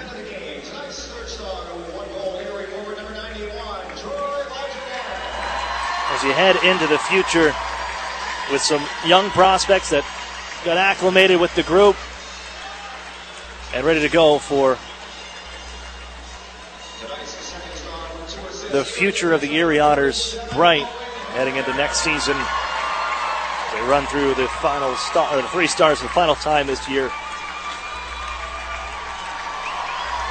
Hedrick will take one last skate around the Erie Insurance Arena. Fellows will do it next as the number 1 star. But into the Otters post-game show we go. Let's wrap things up. Into the recap. Otters take a 3-1 lead after 1 period. Alex Gritz with his 5th goal on the season against the Guelph Storm alone. He'll finish the year with 13 on the season in his first year with the Erie Otters, the Cranberry Kid. Just a short ride down I-79, but Guelph will tie it up at 13-18. Isaac Ratcliffe, 1-1. For the Otters, they weren't done yet. A pair of goals in the final 2.5 minutes as Kyle Maksimovic will net his 31st of the season, and then Troy Lajeunesse with just 18 seconds left, able to slip one through. Anthony Popovich, who started this game, his 60th game of the season, which is outrageous. He played all but 8. But the Otters take a 3-1 lead heading into the first intermission. In the second, Hayden Fowler does it on the power play again. Give him 12th on the year. The power play goal to make it 4-1. 10:36. Erie leads 4-1 heading into the third. At end of the third, Biernell just add in some insurance. Podobny with a power play goal at 8:25. They make things interesting, Guelph, because they draw themselves within 2 to make it 5-3. Goals 58 seconds apart. And as Poirier picks up the power play marker at 13:46, then Dmitry Semerukov makes it 5-3 just a little under a minute later. And Erie adds a couple more. How about an empty netter for Stefan Patry, the rookie, his first year with the Erie Otters, their first-round pick in the CHL import draft. Makes it 6-3. Little garbage goal at the end as they add one. There's Keegan Stevenson nets one right as the game ends, his 5th of the year. But 6-4, that one comes just 8 seconds left. And the Otters will end with a record of 23-35-7-3. They take the season series over the Guelph Storm, a playoff team, and the number 6 seed right now in the Western Conference. That could change.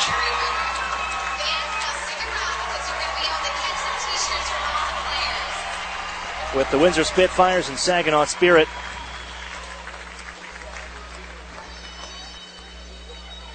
That'll be, well, let's see, Windsor, they won 4-2, so that'll change things as we move on. The Otters round out the campaign, 17 victories on home ice. They get 6 on the road, but the future bright for next year. OHL draft around the corner, and Erie will make a pretty high selection. Same thing with the import draft. Things you're going to add, just power up this group that you already have put together, and one that has done so well here towards the end of the season. A chance for the Otters. They look to add more, and I'm sure the expectations will be up there for next season as it's time to take the next step.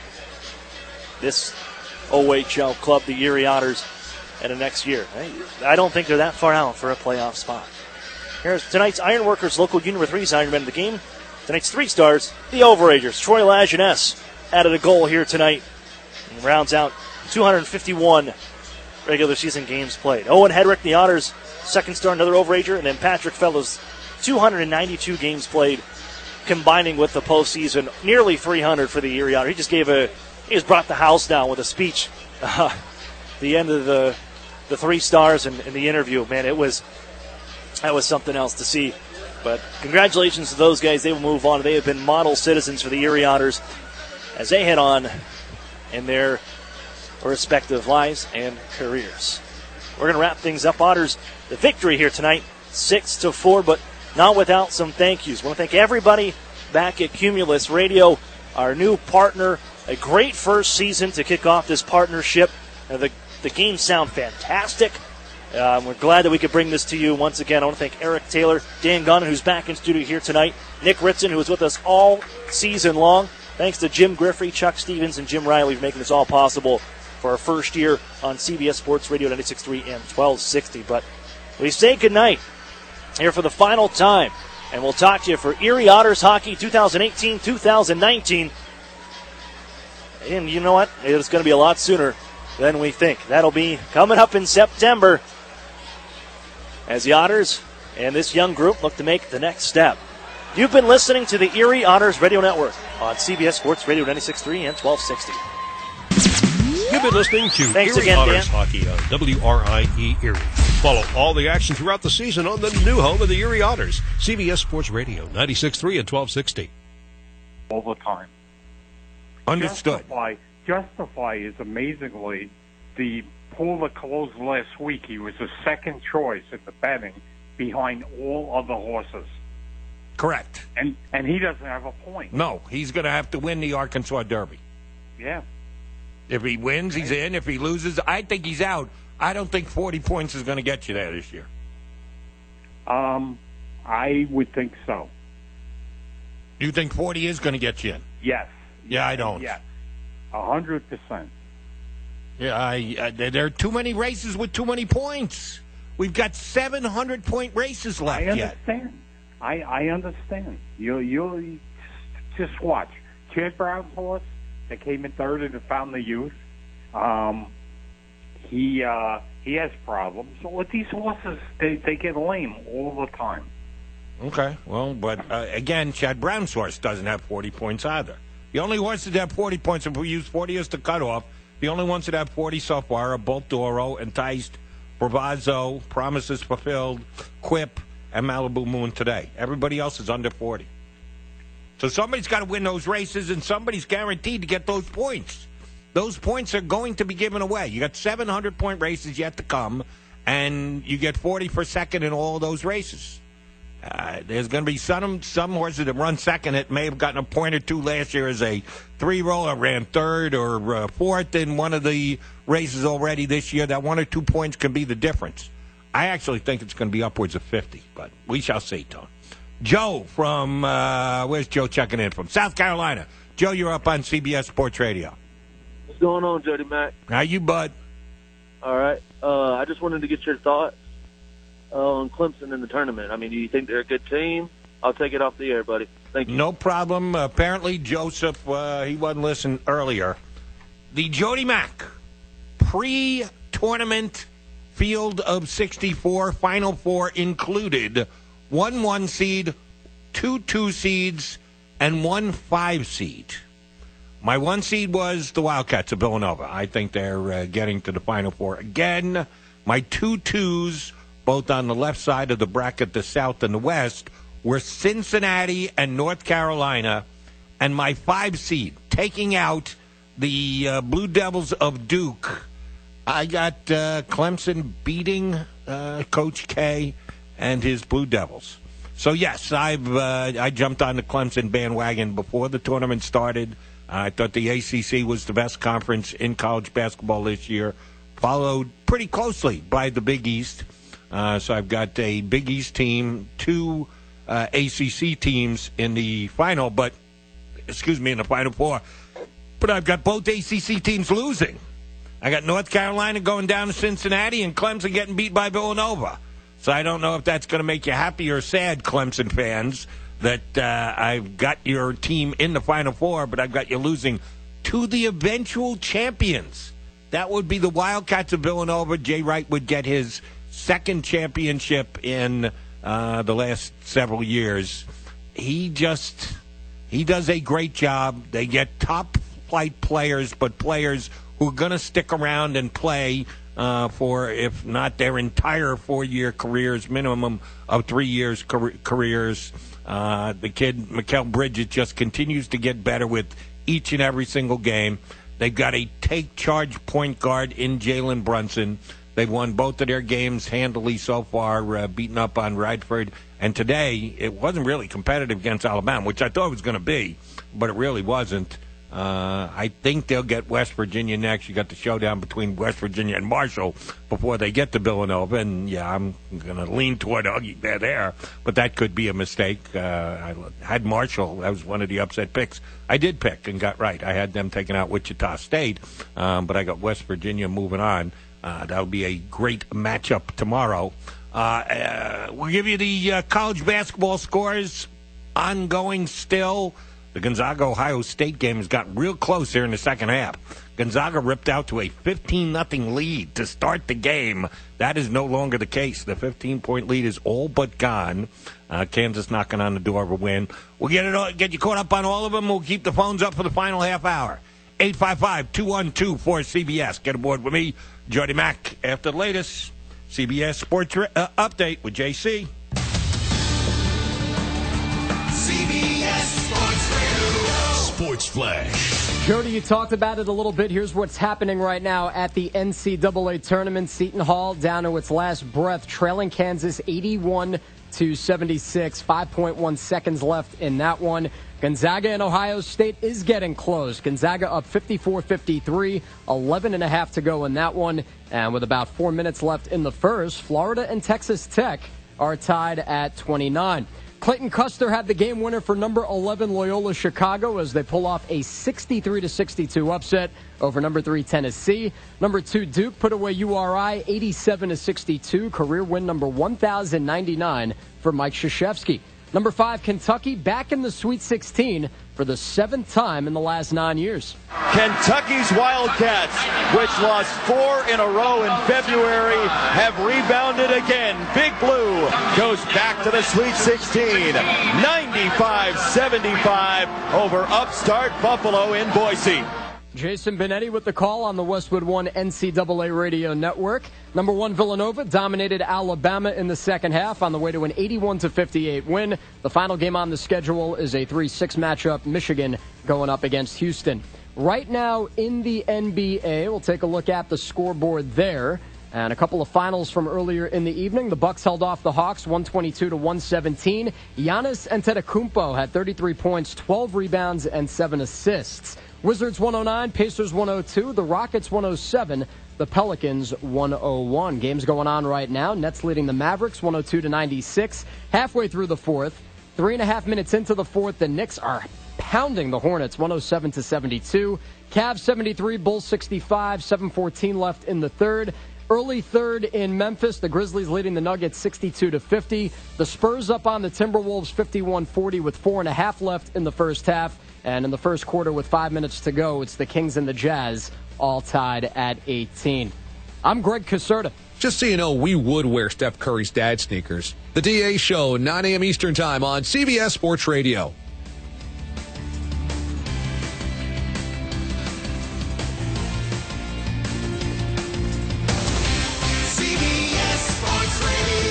Catch March Madness on CBS Sports Radio, 96.3 and 1260.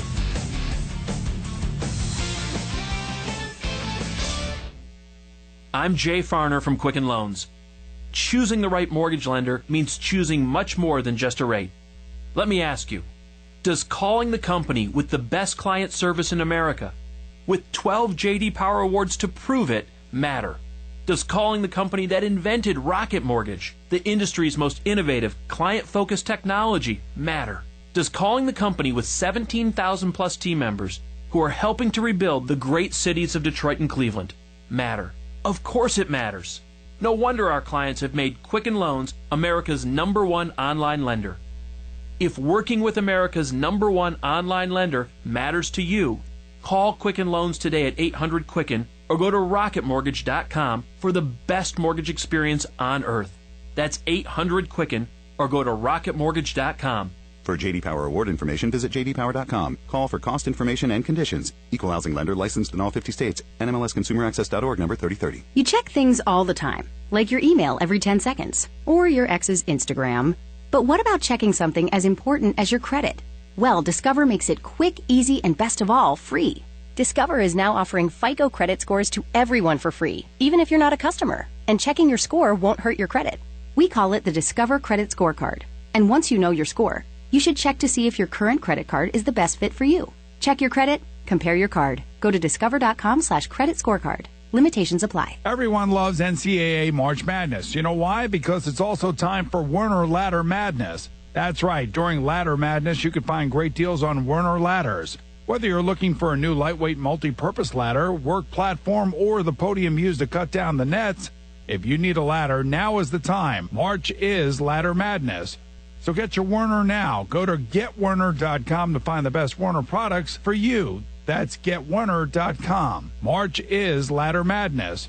Children who have experienced the death of someone close need help and support. You can find that support at the Highmark Caring Place, a center for grieving children, adolescents, and their families. The Highmark Caring Place is a safe place where grieving children and families can come together and be with others who understand what they're going through. As an essential community resource, the Caring Place offers services at no charge to grieving families from throughout the community. The Highmark Caring Place, helping grieving children and families right here in Erie since 2001. Find out more at highmarkcaringplace.com. Over the years, technology has greatly improved the productivity of the business office. From faxes and copiers to multifunction printers, now we just don't know how to get things done without them. That means you need a reliable printer copier and a dependable service plan. That's why you should trust Cooper Business Machines. They are Erie's only authorized dealer for sharp document systems. And most importantly, they'll maintain your machine so that it continues to, well, work. Just like your car, it needs regular maintenance and parts need to be replaced regularly. If your copier isn't properly maintained or you're not getting toner in a timely fashion, then you've been reminded of what it's like to work in the dark ages. Don't wait any longer. Your business requires dependability. Shouldn't you expect the same? Cooper Business Machines, Erie's only authorized sharp dealer and service provider, helping you get back to business since 1980. online at cooperbusinessmachines.com or call 456-7585.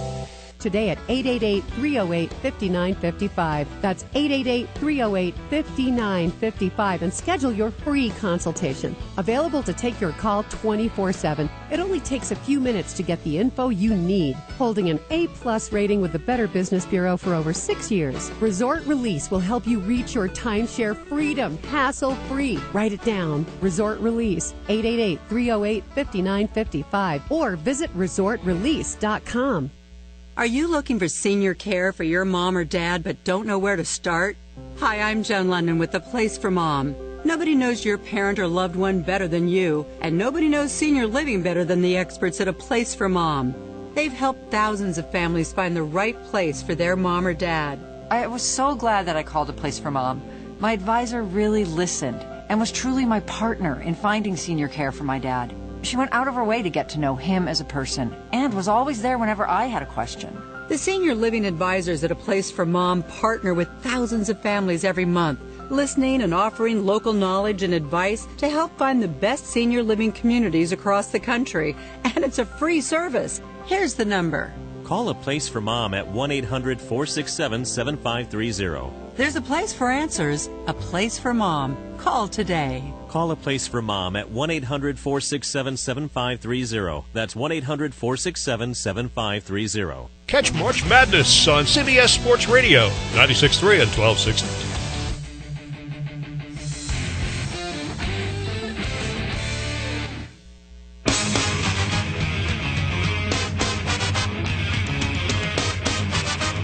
This is appointment listening. Be tuned, be planned, circle it on your calendar. This should be the highlight of your week. This is the Jody Mack Show.